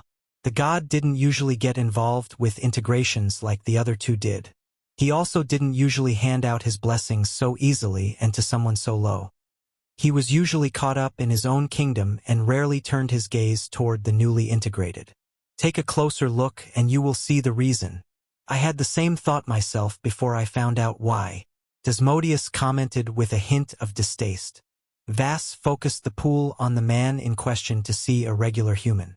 The region he resided in was nothing special, a generic peninsula that could be found on any planet. Islands dotted the sea surrounding it, and mountains were strewn here and there. Listening in, it was apparently called Greece. An odd name, but who was Viseria to judge? People thought the places of his homeworld were odd, back when it was still around. Not seeing anything special in the man's appearance, he scanned him more intently and finally noticed what he was looking for. In his blood sang a bloodline Viseria had to recheck just to be sure he wasn't mistaken. His blood, Viseria realized. Now it made sense why Pridwen took note and extended a blessing. The bloodline the human held was rare, even for those in Pridwen's kingdom, where it was first found. A human-exclusive bloodline. TCH humans, Desmodius complained. He detested their trait ever since the race had risen to prominence. Viseria didn't mind it if it was done honorably. There were a few kings and queens of man, some even high kings, he'd put down himself for some of their practices. Keeping other enlightened beings as slaves to harvest parts and blood from wasn't right, no matter who was doing it. The agreement put most of that behind them, but there were always those pushing the bounds, trying to skirt it. On both sides, too. They were handled harshly and unanimously. It was hard to keep the grin from forming. Desmodius may despise it, but Vas couldn't help but grow intrigued. Pridwen was also a friend, and seeing him take part in this was going to be interesting to see how it played out. There were a few other things of note, blessings by other gods and the like, but those weren't as interesting to Vas. None of the other blessings were from people he particularly liked or cared about. Some were by people he didn't even know, and he had to prompt Desmodius to figure out which pantheon or power they belonged to. Still, with the projections he had sent out, he'd see what they amounted to anyway, and it would be fun to watch. One here with Desmodius to watch the demon side, one with the Lightbringer to see the faction of light side, one with the Holy Pantheon, and one with Pridwen. No matter what, Viseria would have a front row seat for the action. He'd send off a fifth to make the rounds, but he knew where the action would be. Chapter 357, Frostheim arrives. Hendrik's POV. Location New Norfolk. The day was going even worse than he expected it to. Surprisingly, it was the waiting that was killing him at the moment, not dealing with egotistical assholes. Luckily, the biggest one had stayed away, deciding that the assembly was beneath him. The Stormbringer sent back a very sharp message after receiving the Admiral's invitation that basically equated to, "I'm not at your beck and call." It was a good thing in his mind that Nick stayed away. He couldn't think of anything the man would constructively contribute to what were supposed to be peace talks. Well, not entirely peace talks, but talks to smooth out any ruffled feathers and prevent all-out war. It was only after that business was settled that plans for the future would be proposed. At least that was according to the itinerary, but Hendricks guessed that as soon as a room full of people used to being in charge sat down, that would go out the window quickly. For all the Admiral had instilled order and had done what he could to restore what was lost, Hendricks didn't see this day going anything other than two ways. Extremely poorly or barely good enough to warrant all the effort put into it. Gonzalez huffed from behind him, and Hendricks had to hold in his own sigh. His team, one of the strongest the Admiral had, was relegated to doormen. They were to greet arriving guests and show them to where they were to stay. While his presence was mainly to curtail any potential issues, he was effectively a doorman. A very strong and D-rank doorman, but a doorman all the same. We should be taming the haunted forest. Those nightmares need to be put down or they'll just keep growing. Hendricks had never gotten over being pulled away from the forest. Of his team, only Gonzalez was with him, as the rest were doing other jobs to prepare for the assembly later today. It wasn't like he needed all of them for the task he was assigned. He and Gonzalez were enough. The giant bear of a man only got larger and furrier after his evolution, growing closer to a half-man, half-grizzly bear hybrid. By his next, if he continued the way he was, he'd be more bear than man. Well, that wasn't exactly true, but it sure as hell felt that way. Looking at the giant, it was hard not to feel inadequate. Who else do we have today? I thought we were done after the Marcus fella. Gonzalez complained. 2 more are slated to arrive. We have one while Priscilla has the other. The contingent from Frostheim and the Fire Witch herself. Hendricks listed off. He was honestly surprised the Northerners were coming at all. The distance between them wasn't small. The letter they answered with never said who was coming, though, so a seed of unease had been with him all day. The Admiral had made it clear that showing a noble title was mandatory for entry, and if the people sent didn't have one, he didn't even want to think about the annoyance that would cause. He was under strict orders from the Admiral himself to let in only those who had a title and their group, no one else. Thankfully, they hadn't had to turn anyone away yet, but he was still fearful of it happening. The headache alone wouldn't be worth it. Before he had the chance to lament the potential shitstorm any further, a row of carriages rattled into view. They were a stark difference compared to the cars filling the streets, and stood out like a sore thumb. New Norfolk hadn't used carriages in years. The outdated mode of travel was easy to spot, and they were well-made carriages, all things considered, but they weren't cars. Pulling the carriages was a fleet of some of the finest horses Hendricks had ever seen. Their coats were a glossy white that gleamed in the sun, not to mention the subtle waves of power they gave off as they trotted down the road. Those beasts are D-rank.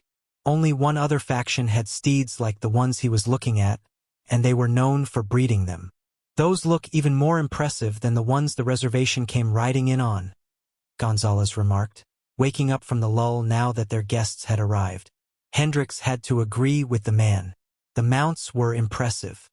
He could guess which of the 2 factions it was, but the banner raised above the leading carriage only cemented it further.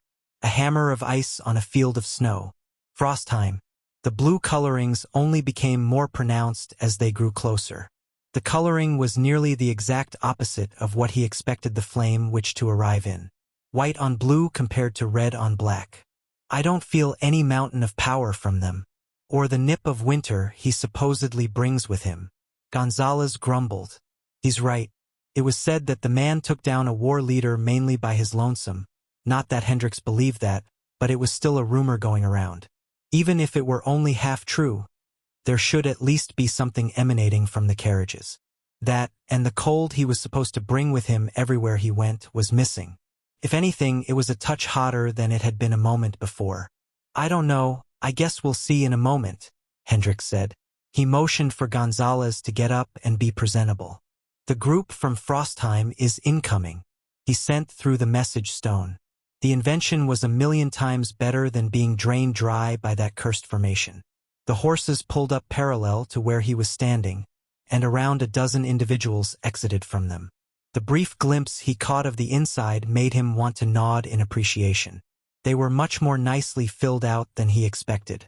The group all formed up with a woman in the lead, further confirming that the Baron of the North wasn't here. Welcome to New Norfolk, and thank you for coming. My name is Jacob Hendricks, but you can just call me Hendricks. I'll show you to your accommodations for the duration of your stay. He tried to make it sound like he hadn't said this half a dozen times by now. If you would display your title, we can get you squared away swiftly. He continued, dreading it would become something he didn't have the power to deal with. Instead of posturing or complaining, the woman stepped forward confidently with a hint of a smirk. In the air in front of her, a portion of her status hung in the air. Name Rachel Zelensky, title Baroness. I believe this is sufficient, yes? She said. Took a moment for him to come around, he was so caught off guard. I thought Christopher Zelensky was the Baron, not this Rachel. Did he die and pass on his title? No, that doesn't make any sense.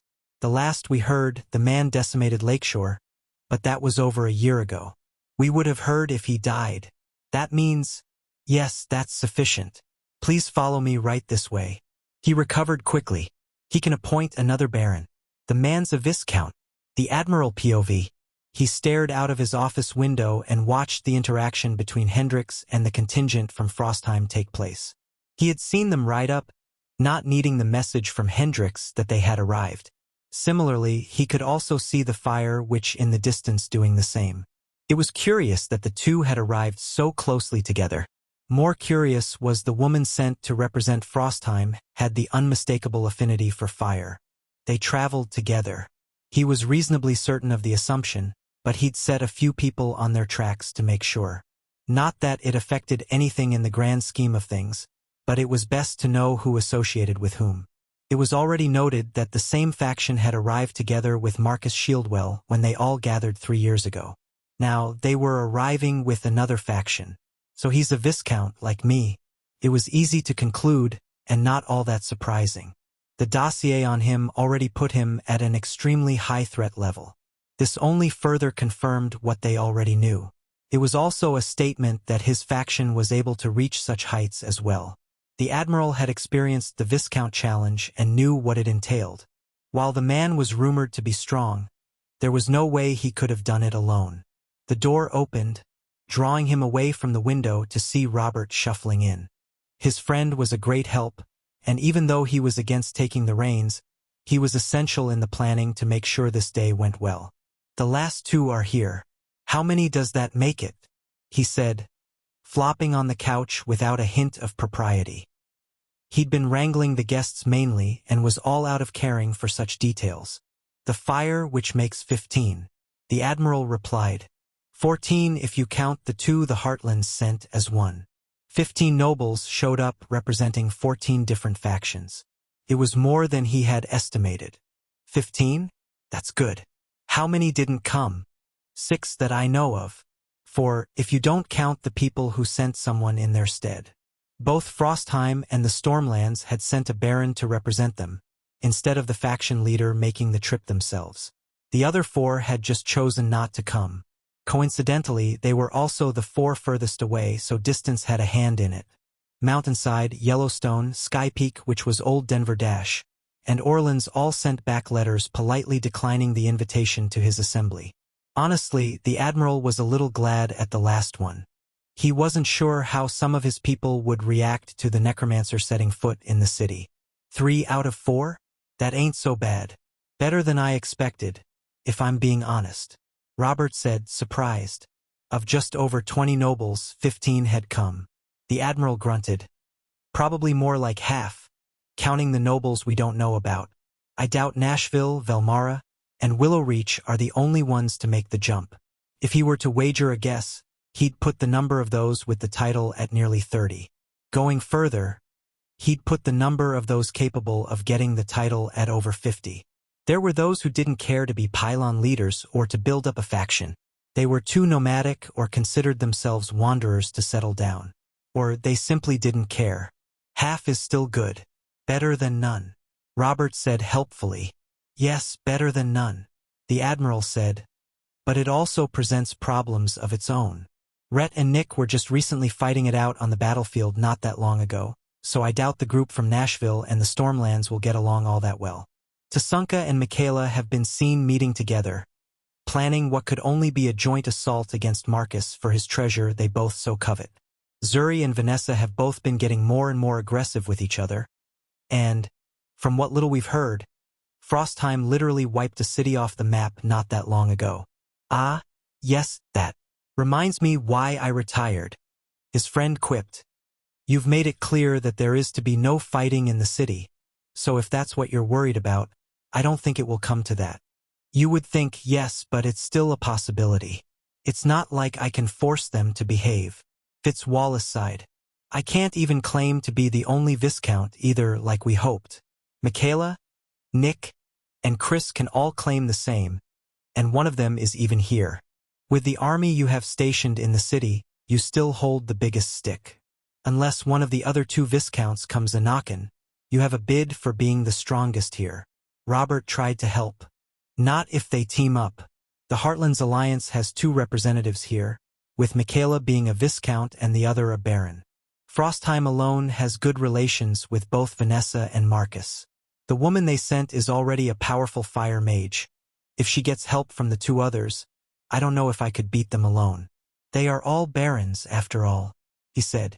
Robert laughed, glad it wasn't his circus to lead. Just be glad that pretentious Stormbringer didn't show up. The dossier on him is colorful enough as it is. I don't even want to imagine him in the room for this. Well, yes, there was that. Of those they invited, they predicted Nicholas Castillo to be the most troublesome, and he wasn't here. What they knew of his representative said that she was much more reasonable, even going to great lengths to smooth out misunderstandings. She also had a power base that liked her. The area had come together to make Willow Reach into a noble city and raise Tracy to lead it. And I've got your back if you need it, Robert added. He said it with a smile that stated he hoped it would. With noon arriving, and the flame which the last to arrive, it was time to get things going. The next few days were going to be interesting one way or another. Chapter 358 Mutual Defense. Rachel POV. Location New Norfolk. Her mana rushed out and swept through the generous lodgings they were given after the escort stepped away. The man was strong, but not nearly at a level to threaten her. That didn't mean he was weak, not in the slightest. He was firmly in the D rank with quite a few levels under his belt, but he wasn't a baron. Left to their own devices, or so they assumed, Rachel scoured every nook and cranny with her mana sense but felt nothing, which meant one of 2 things. Either there wasn't anything there to find to begin with, or she couldn't feel it if there was. She liked to believe, with what they knew of the Admiral and his dealings, that there wasn't there to begin with, but they had come prepared if that didn't turn out to be the case. Listening devices or other monitoring enchantments were even worse than bugs in that they could be hidden much more covertly. Braden, dear, grab the device for me, please, Rachel called out to her husband. It was nice of him to agree to come on this trip. It had taken a long while to arrive, even with the advancements in both shipping and transportation making it shorter. His presence was a bomb in more ways than one. She didn't see this assembly being without its own charm, as Chris so helpfully put it when he first asked her to go. Are you sure it's necessary? He asked. It wasn't cheap after all. The device in question had been created with the combined expertise of Chris, Gabe, and their resident artificer, Miles. In no way did that mean it was an elegant work of art that functioned at levels that she couldn't imagine. No, it was the opposite. It was the combined knowledge of 3 people who should never work together again. The device hurt to look at. It was so twisted and cobbled together to her mana sense. The runes, the magic enchantments, and the contraption were better never being recreated again. The resources involved weren't cheap either, especially if you considered the previous failures before they managed to create something that worked. Or at least semi-worked. Yes, Chris, in no uncertain terms, said using it was mandatory. She repeated, as much as she didn't like the waste, it was worth it for security. Information security. All of her retinue were prepared and warned ahead of time not to say anything revealing, but things could always slip out when one got comfortable, especially in what could be perceived as a safe space. Braden voiced no further argument and brought out the abomination of mishmash parts. The one purpose it was designed for was about to be established. She and all of the rest of her contingent backed away as the device was set down in the middle of their lodgings, and Rachel activated it with a burst of mana. Right away, runes failed and started to deteriorate at record speeds. Spell threads began to fray and snap apart, while the Magitech portions began to whir and vibrate uncontrollably. Rather than a device activating, it was more like a bomb unraveling. What happened next made her want to puke. Mana exploded from the device as it catastrophically failed, washing over her and the surrounding area. The sphere of disorienting mana expanded until it reached a small way outside the building they were standing in before it finally ran out of steam. They were lucky the house they were given to stay in wasn't any bigger. They had planned for a large showing by placing guests in opulent homes, But there was still a chance the device's radius of effect wasn't enough. The device was designed to fail and, in doing so, achieved its purpose. It was the equivalent of an EMP, but for anything mana-based. The way it worked still didn't make a whole lot of sense to her, but from what she was able to gather from the three creators, every failure, be it runes, spells, or magi tech, further cascaded into a total catastrophic failure that made the reaction bigger than the sum of its parts, while also destroying the device, but that was deemed worth it. Instead, the field it created interacted poorly with any formations, enchantments, or technology based on magic. The mana didn't create any physical force or imbue any kind of attack, so the walls and building were completely fine. All it did was scramble the local mana field, destroying anything planted to spy on them with impunity. It also caused scrying pools or spells similar to it to cut out. After recovering from the brief moment of induced vertigo, Rachel swept the area again for any revealed devices and was saddened to have found none. If she had found one, she would have more confidence in having discovered them all, even if it would have been in poor taste of their host. Finding none meant the possibility was still out there. Still, if it withstood the implosion from it, she wouldn't find it anyway. "I told you there wouldn't be any," Braden claimed, but he knew the use of it was warranted. The entire group relaxed a little after it was revealed that no one was listening. They were still under orders not to say anything compromising, but the confidence they had in the device was high. They trusted anything that Chris had a hand in doing. At first, Rachel had thought it was foolish to trust so blindly, but she couldn't help but feel a little relieved herself. With that taken care of, they were free to settle into what would be their home for the next week or so. Maybe more, depending on how long things took. Rachel was hoping this didn't last longer than a month. If it did, they would return late into the winter, which would hinder things. Lake Superior would freeze, making the already tenuous shipping routes unavailable, causing them to take weeks of time to go all the way around. Finding safe travel over the lake had shaved off over a month from the trip to get here. If the lake froze completely, which was rare and not something they had seen happen since the change, they could still traverse it, but if it didn't, travel over water would be impossible. With less surface area for creatures to breach, that made what little was left all the more dangerous. It wasn't exactly that the creatures in the lake required oxygen from the air, but there were those that hunted near the surface or those who disliked living under the ice shelf. The sheer number of different aquatic beasts they had encountered made it hard to rule anything out when it came to the water. "Are you still upset about the terms Vanessa put forth?" her husband asked as they settled into the house, mistaking her contemplation of the future for reviewing the past. "No, but now that you said it," Rachel huffed.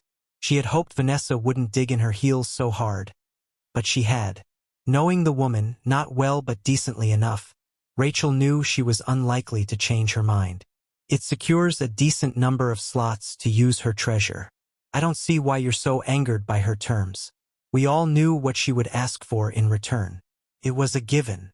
Braden started to rub her shoulders to ease the travel stress that had built up.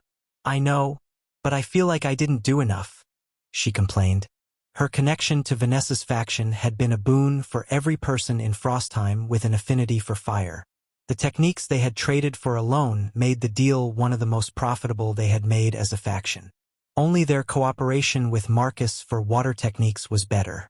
It was funny, to her at least, that for a faction so steeped in the north with its icy tendencies, fire techniques were the third most numerous in their library.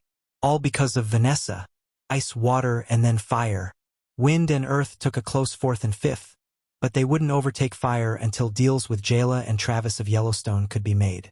Seeing how neither had decided to come to this assembly, Rachel wouldn't be helping on that front. The ranking also matched the affinities for the strength rankings. Rachel would argue her place of third against Abigail's second, but both had never gone full out against one another. Abigail's new class and title only made it worse, as she received buffs if she was defending the city she administered. If they fought in Frostheim, the outcome would be much different than if they fought elsewhere. Still, neither woman cared all that much to put it to the test. Rachel didn't see the point in beating up on her niece. Austin, on the other hand, was more than willing to go to blows with anyone to see who was better. He always did it in good fun and was a good sport about it, but he held no qualms about beating up on family. His recent win over Chris before he evolved only made his ego bigger. Instantly losing once Chris had evolved and managed to put a few levels under his belt deflated it, but certainly not enough. "You've done plenty," Braden soothed, both with his words and his message. "Emberhold is rebuilding nicely, and the citizens are growing and assimilating well. You've evolved into a power the faction can rely on, and you've brought outside connections we didn't have before. You've done enough to be proud of, love." After becoming a baroness and taking over Lakeshore, they had decided a new name was in order. What better way to represent the small hearth of fire in a sea of snow than the name Emberhold? Chris didn't care what she named it, and the name had stuck ever since she had thought of it. He's right. She knew he was right, but she wanted to keep pushing for more. Watching Chris delay his advancement to keep reaching for more was inspiring in more ways than one. It made her choice to rip out her current profession solidify.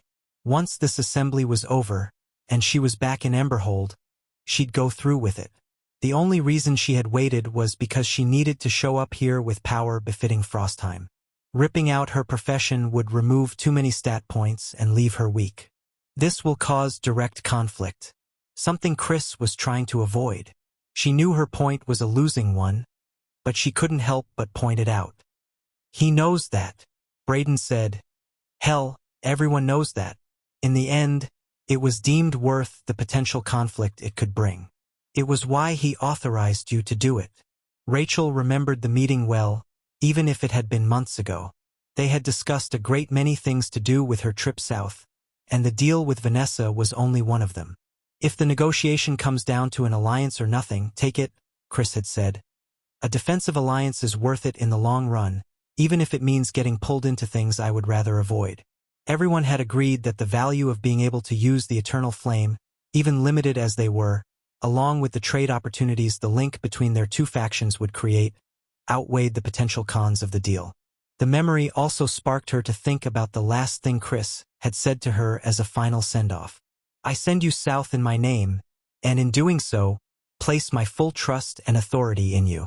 Words you say carry the weight of if I had spoken them myself.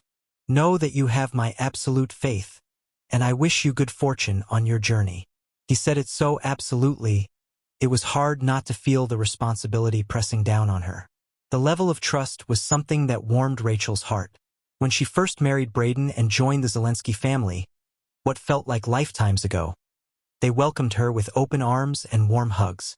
They went to great lengths to show that she was a full member of the family, even though she had only married into it, rather than being born into it. Chris placing unflinching trust in her was just yet another sign of that.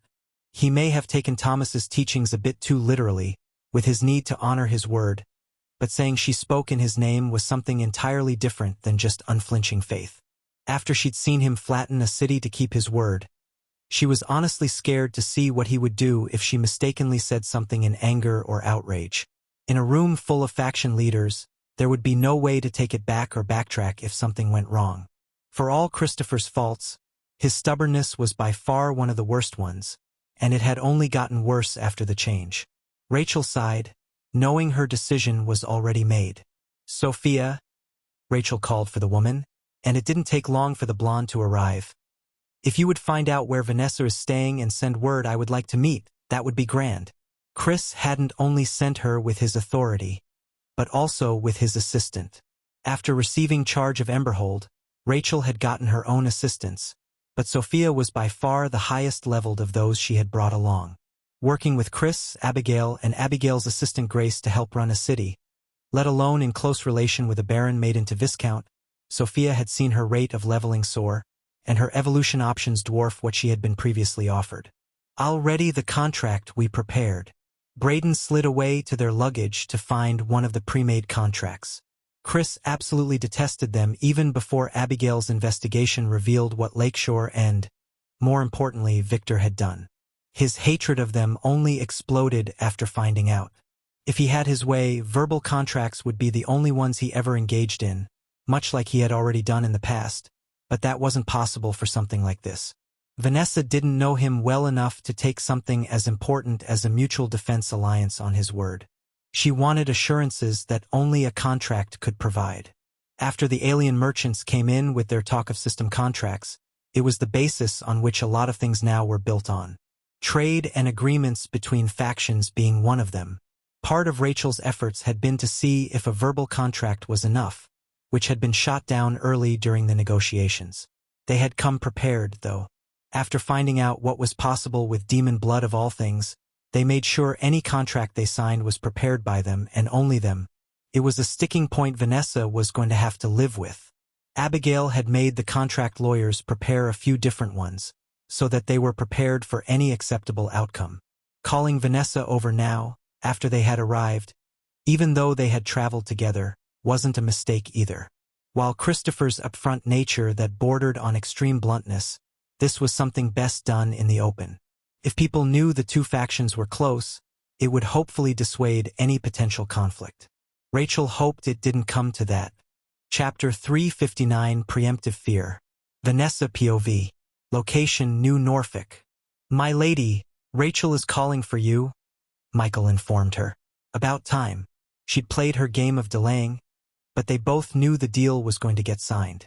Vanessa knew they wouldn't give up the chance at what she was offering, and they knew they wouldn't get it any other way. Not with Zuri knocking on her doors. She didn't fear her. She felt confident in winning if it came down to a straight fight. She feared Zuri getting the Admiral involved. After using the flame for years. No, the Starlight Mage wasn't an obstacle. It was the Admiral she feared.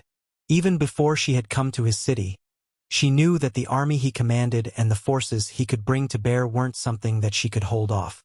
Zuri and the Admiral working together would wear her down and take her treasure, which was something she couldn't allow. Sure, giving up strength to an outside faction that she could have otherwise kept for her own was rough, but it beat losing it completely. At first, she had hoped to rely on Ryan and whatever the man was doing in Canada, but something didn't sit right with her about him. There was something about him she didn't like. Then, like a phoenix from the ashes, Rachel came waltzing into the picture. She needed access to the treasure, and Vanessa needed an ally. It was perfect. Their earlier trade of fire for metal and earth techniques only built the framework for what they were about to sign now. If Vanessa was honest, she was glad she had waited for Frostheim, rather than settling for New Canada. From everything she had gathered, they were a good ally to have.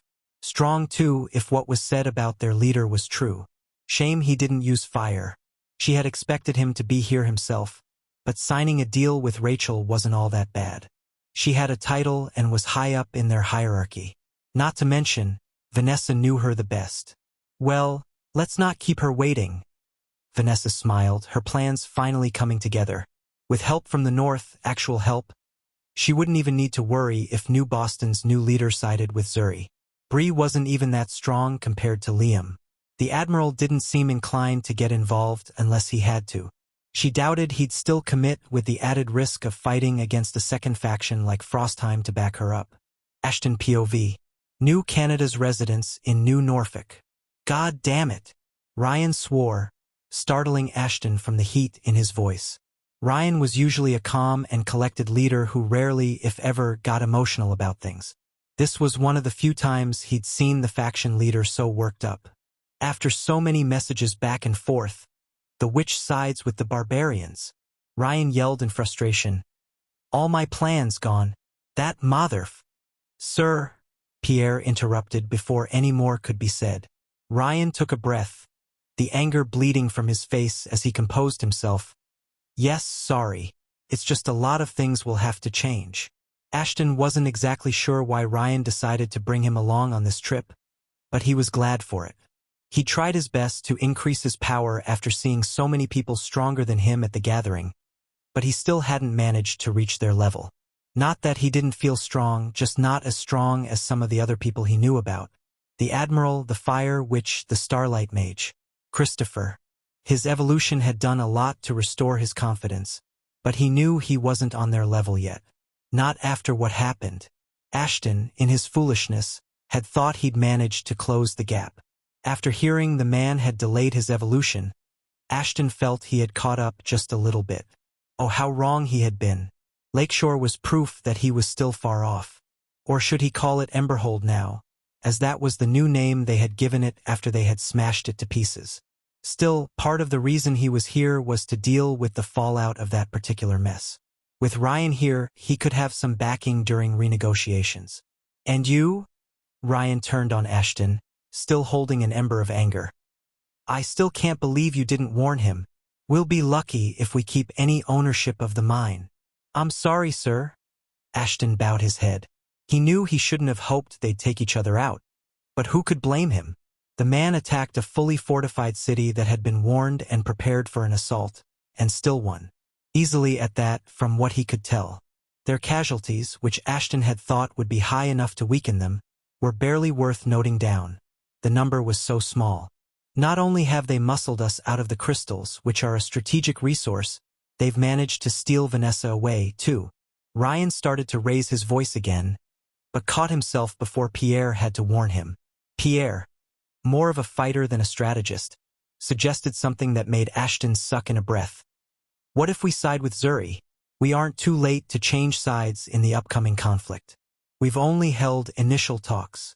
Ashton never thought of himself as a coward, but even the thought of facing Chris on the field of battle made his blood run cold.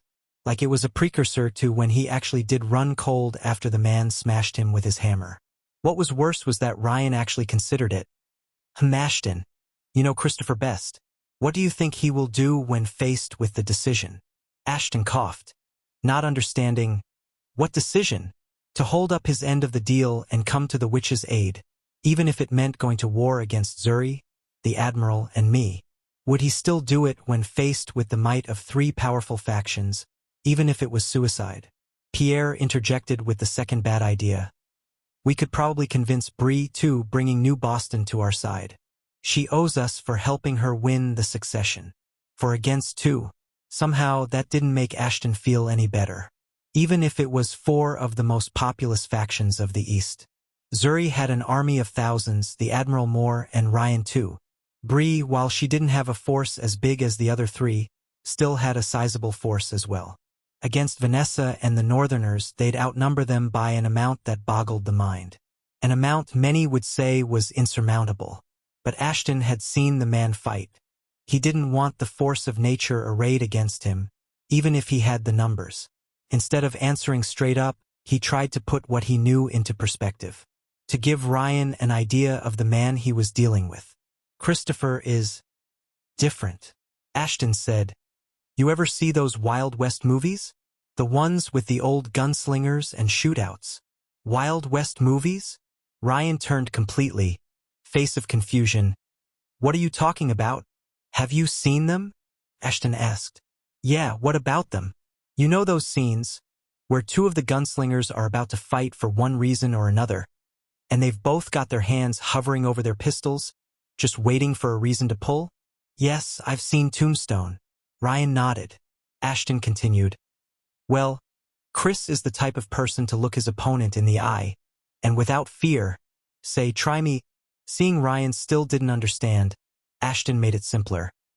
If Chris has said he'd come to the witch's aid, either in writing, verbally, or even indirectly, even if he's faced with all 4 factions, he'd still do it. Why? Those 2 wouldn't stand a chance.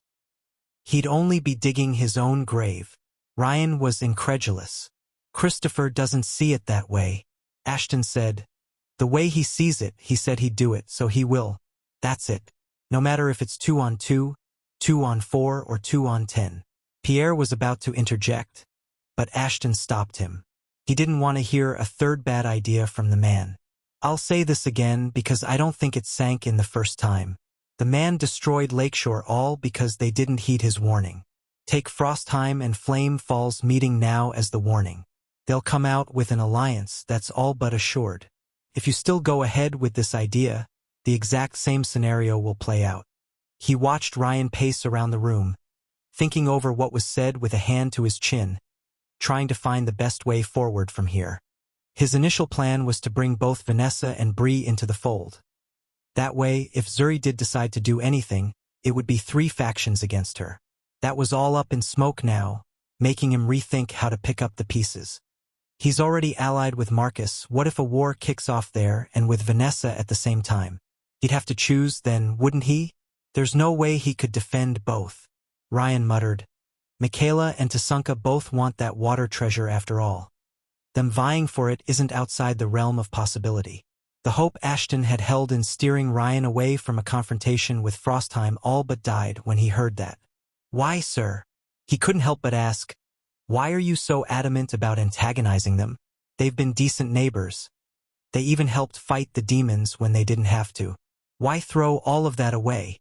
Based on the face Ryan was making, Ashton had said more than he should have. But he wasn't going to back down now.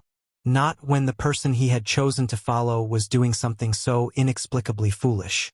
Because the North is mine. Ryan hissed. Canada is mine. I will not have that barbarian take what doesn't belong to him.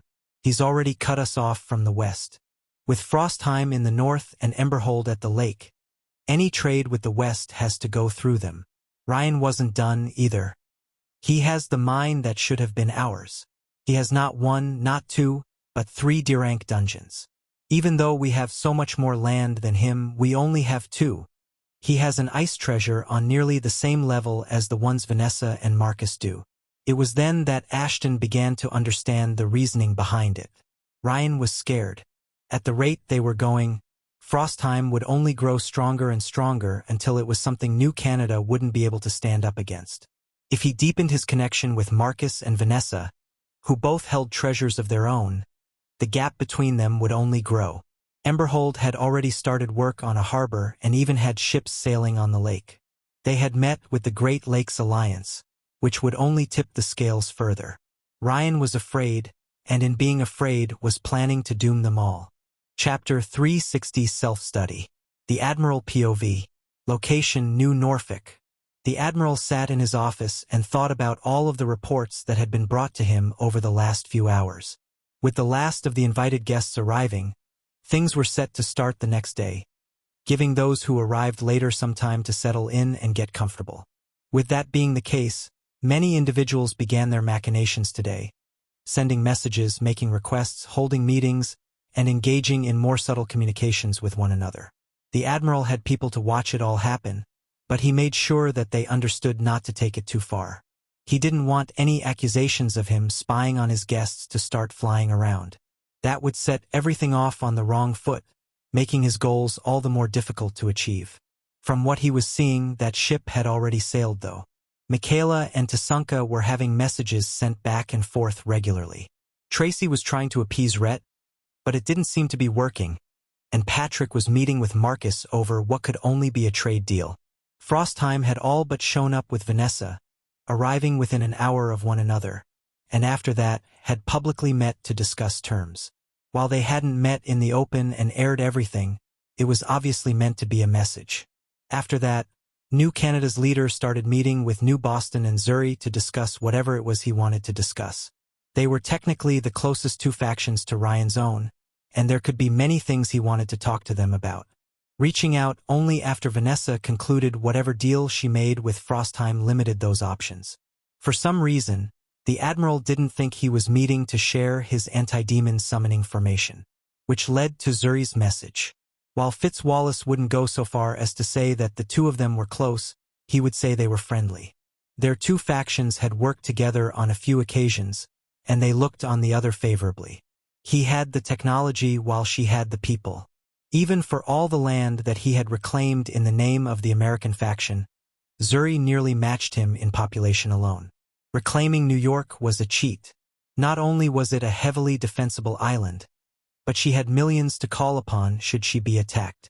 That didn't mean that she was without her own issues, food primarily, but that amount of manpower could get a lot of things done. Unrest being another, but she was handling that well at least. Getting most of her food from him put them into a tentative alliance based on need. Ryan wants to expand, and with his options narrowed for him, has started talks with me over how he might help in the future. His ploy is obvious, but it also could be helpful. If he can weaken the witch, it will save me a lot of time. I need that land, Fitz. I simply do not have enough food to go around. It's either west, north, or south. Zuri. He took the message for what it was, and not what it could be interpreted as. A warning and helpful tip, rather than a threat. His faction held the lands south of hers, and he'd rather not see them come to blows.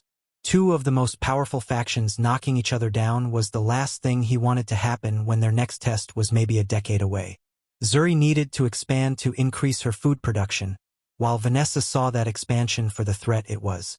The two would come to blows. It was only a matter of time.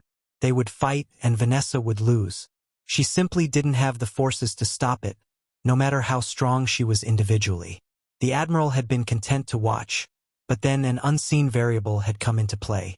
Frostheim. While the two factions working together wouldn't even the forces, it would certainly draw them closer to being evenly matched. Being able to set up defensive positions and entrench themselves, the two working together could very well fend Zuri off, no matter how many she threw at them. If Frostheim called on Marcus, as they were known to be friendly, things would only get more catastrophic. There were also reports of Frostheim's ships located in Haberdeep and other Great Lakes Alliance cities. Not only would the fighting last much longer, but it would see some of the most noteworthy factions weakened before they were set to face whatever their D-rank test sent against them. So far, this assembly was doing the opposite of what he'd hoped. If I cede Philadelphia and the New Jersey region to her, would she agree to stop? The Admiral didn't know, but he also couldn't sit back and watch as all of them dragged each other down. The Great Lakes Alliance had a city on the eastern coast of Lake Erie that extended pretty far east, and there was a smaller faction based in where Pittsburgh used to be that was affiliated with a larger force. There weren't a whole lot of options for her if she was looking to expand without fighting someone for it. The East Coast had been too populous for people not to land grab after being returned. They weren't like Mountain Region or the far north where there were vast amount of unclaimed land available. The only person that didn't seem to be doing something the Admiral needed to keep an eye on was Drake. But that was mainly because he didn't know anyone. He wasn't at the gathering, so he hadn't met any of the other faction heads before. He had just managed to get off his islands, which led to him being behind on the local connections. Tomorrow would decide if this was a success or a massive failure. Chris POV. Frostheim. Did I feel guilty for not going to the assembly? No, I didn't. Did I feel guilty for having Rachel go in my stead? No, not really. We were so asininely far away from everything that the trip there and back would take over a year. That was insane. It was what I had wanted, to be out of the way, but it made these gatherings annoying. Unless we figured out a way to sail, fly, or otherwise traverse the distance in a much shorter time frame. No, I wasn't looking to go on any diplomatic missions that weren't of the utmost importance. While she was gone and dragging Braden and Sophia with her, Hal was looking over Emberhold and the new village that popped up next door, Wavecrest. It also bordered the lake, hence its name. The new pylon drove our total up to 5. Frostheim and Emberhold being city level and small city level, with Frostfall, Snowbrook, and now Wavecrest being village level. I was surprised that it was founded. If I were being honest, the people of Emberhold didn't exactly scream village frontier people. Still, either for fear of being trapped in the city again or fear of being ruled by someone like Victor, they decided to venture out and make their own. They were still under Frostheim's banner, but we mainly left them to their own devices. As long as they paid their tax and followed our laws, I didn't much care what they got up to. It made it one more pylon we had to defend every other month when the settlement wave came, but it wasn't all that bad. Frostfall and Snowbrook could handle themselves without our help now, and we had the forces to spare. Abigail noted an uptake in leveling speed from it, which was something we would have to watch closely. The amount of essence the waves brought wasn't something I had noticed all that much, but with 5 of them now, it was building into something formidable. Other than that, I spent most of my time feeling out my new rank. D rank opened up a lot of doors, and it was another reason going south wasn't a good idea. This was my time to catch up. Austin was nearly 24 levels ahead of me, and that just couldn't stand. Frostheim's 2 dungeons got a workout every day, and my hammer swung through floor after floor so my essence gain stayed high. Even a few of the nearby dungeons were hit as well to give me a boost. Lucille was doing a nice job boosting their growth, but they were still a few floors from being able to truly challenge me. Not after my evolution. When I was still peak E rank, maybe they could pose a threat. Now that I was D rank with the massive stat boost that came with it? No, they couldn't. Speaking of changes that my evolution brought, there was a downside to going up a rank. Well, maybe not a total downside, but certainly an adjustment period, and not in the obvious way. My stats had risen by a decent margin, and those did take some getting used to, but it was something else that needed getting used to that caused me the most trouble. My hammer. Every time my hammer was remade, it adjusted itself to the weight that I needed. The first time I summoned it back when I first evolved to ear rank, it was maybe 100 or so pounds, something my strength at the time could handle. That hammer broke during my fight with the demons, forcing me to resummon it. It got heavier to match my increased levels and strength. It got heavier again when I resummoned it after the orcs destroyed it. The more energy that went into its creation, the heavier and stronger it was. I wasn't sure how much it weighed exactly, but it was a fun competition to see who could lift it and who couldn't. After my evolution, I resummoned it voluntarily for the first time without it having to be destroyed first. After the large jump of upgrading body of a Frostborn, my evolution, and gaining north of 40 points a level, I outgrew it pretty quickly. My strength had risen by over 30% in a relatively short period. The heft it now had made the previous hammers feel like toothpicks and feathers in comparison. If weight of the Arctic didn't also increase the hammer's weight, I might have needed 2 different hammers for fights with and without my boosts. The multipliers were getting so large. But that wasn't what needed getting used to. No, that was something else that resulted in the increased weight. I was beginning to look like Austin when swinging my hammer. It was just too heavy, and my body mass wasn't enough to keep up and counter it. Large, powerful swings had my feet pulling off the ground if I didn't angle it right. It had been a problem before, but not nearly to this extent. Widening my stance, making sure the angle I swung in wasn't wrong, and anchoring myself to the ground by freezing my feet were usually enough to offset it. Not anymore. The momentum behind my swings was too much. For the first few months, I trained to mitigate it as much as I could, but nothing I did worked. The ice I froze my feet on broke. No matter what angle I swung at, it left me unbalanced. No matter how wide I set my feet, it ended the same way. My salvation came when a random conversation with Gabriel gave me my answer. Gabe was mainly settling into his new role as Order Captain, but he still set aside time for his research and experiments, and it was one of those times that gave me the solution. This should work, damn it. I don't understand why you can speak through it, use, identify, and other appraisal skills through it, pressure people with it, but it can't interact with the physical item. Gabe all but shouted in frustration. Do you need me to pull it back in now? I asked. He had needed my help with his experiments with aura and had me full on blasting it out into the area. My aura had grown after evolving, and it was gaining an impressive amount of force if I did say so myself. Yes, lighten it as best you can, Gabriel said offhandedly, mainly focused on the testing apparatus he had set up. It can't just be spiritual, that doesn't make any sense. In an effort to help, I asked, why don't you explain what you're trying to accomplish? You didn't really explain it other than to tell me to let my aura out completely. I didn't. He asked, and I shook my head no. Oh, sorry. I got carried away with an idea. You see, he said. It's known that auras are a part of your being. That much I told you already to get you to speak through it, but that can't be the only thing it can do. It presses down on people near me, I said. I'd also felt a few auras that belonged to some fearsome beasts do the same to me, but I hadn't ever felt a person's aura do that. Not like I did to others. Yes, but that isn't what I'm going for.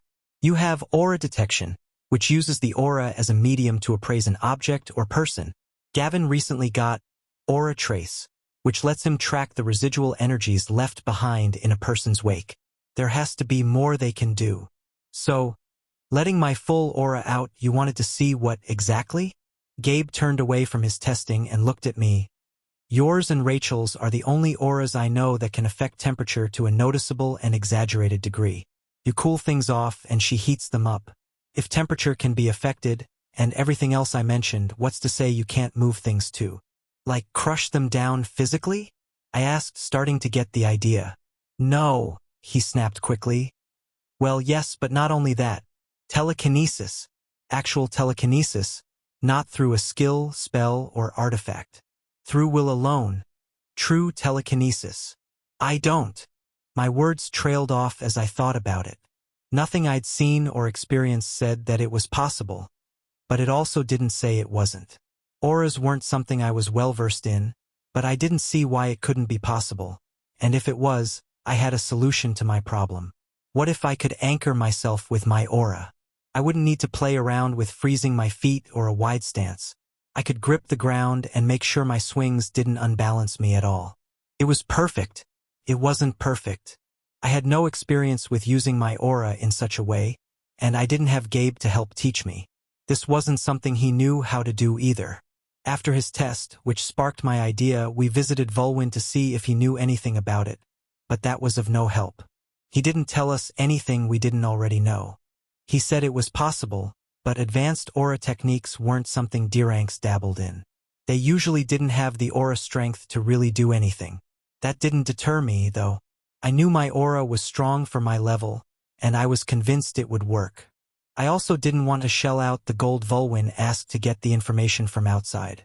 This was something I wanted to do myself. For the first time in forever, really, I could learn how to do something myself. I didn't have to rush off to get information from Volwyn or buy something from the store. I could test, tweak, and mess with figuring it out slowly. Even through failure after failure, my enthusiasm persisted. I finally got to do something myself without having to rush. End of chapter 360.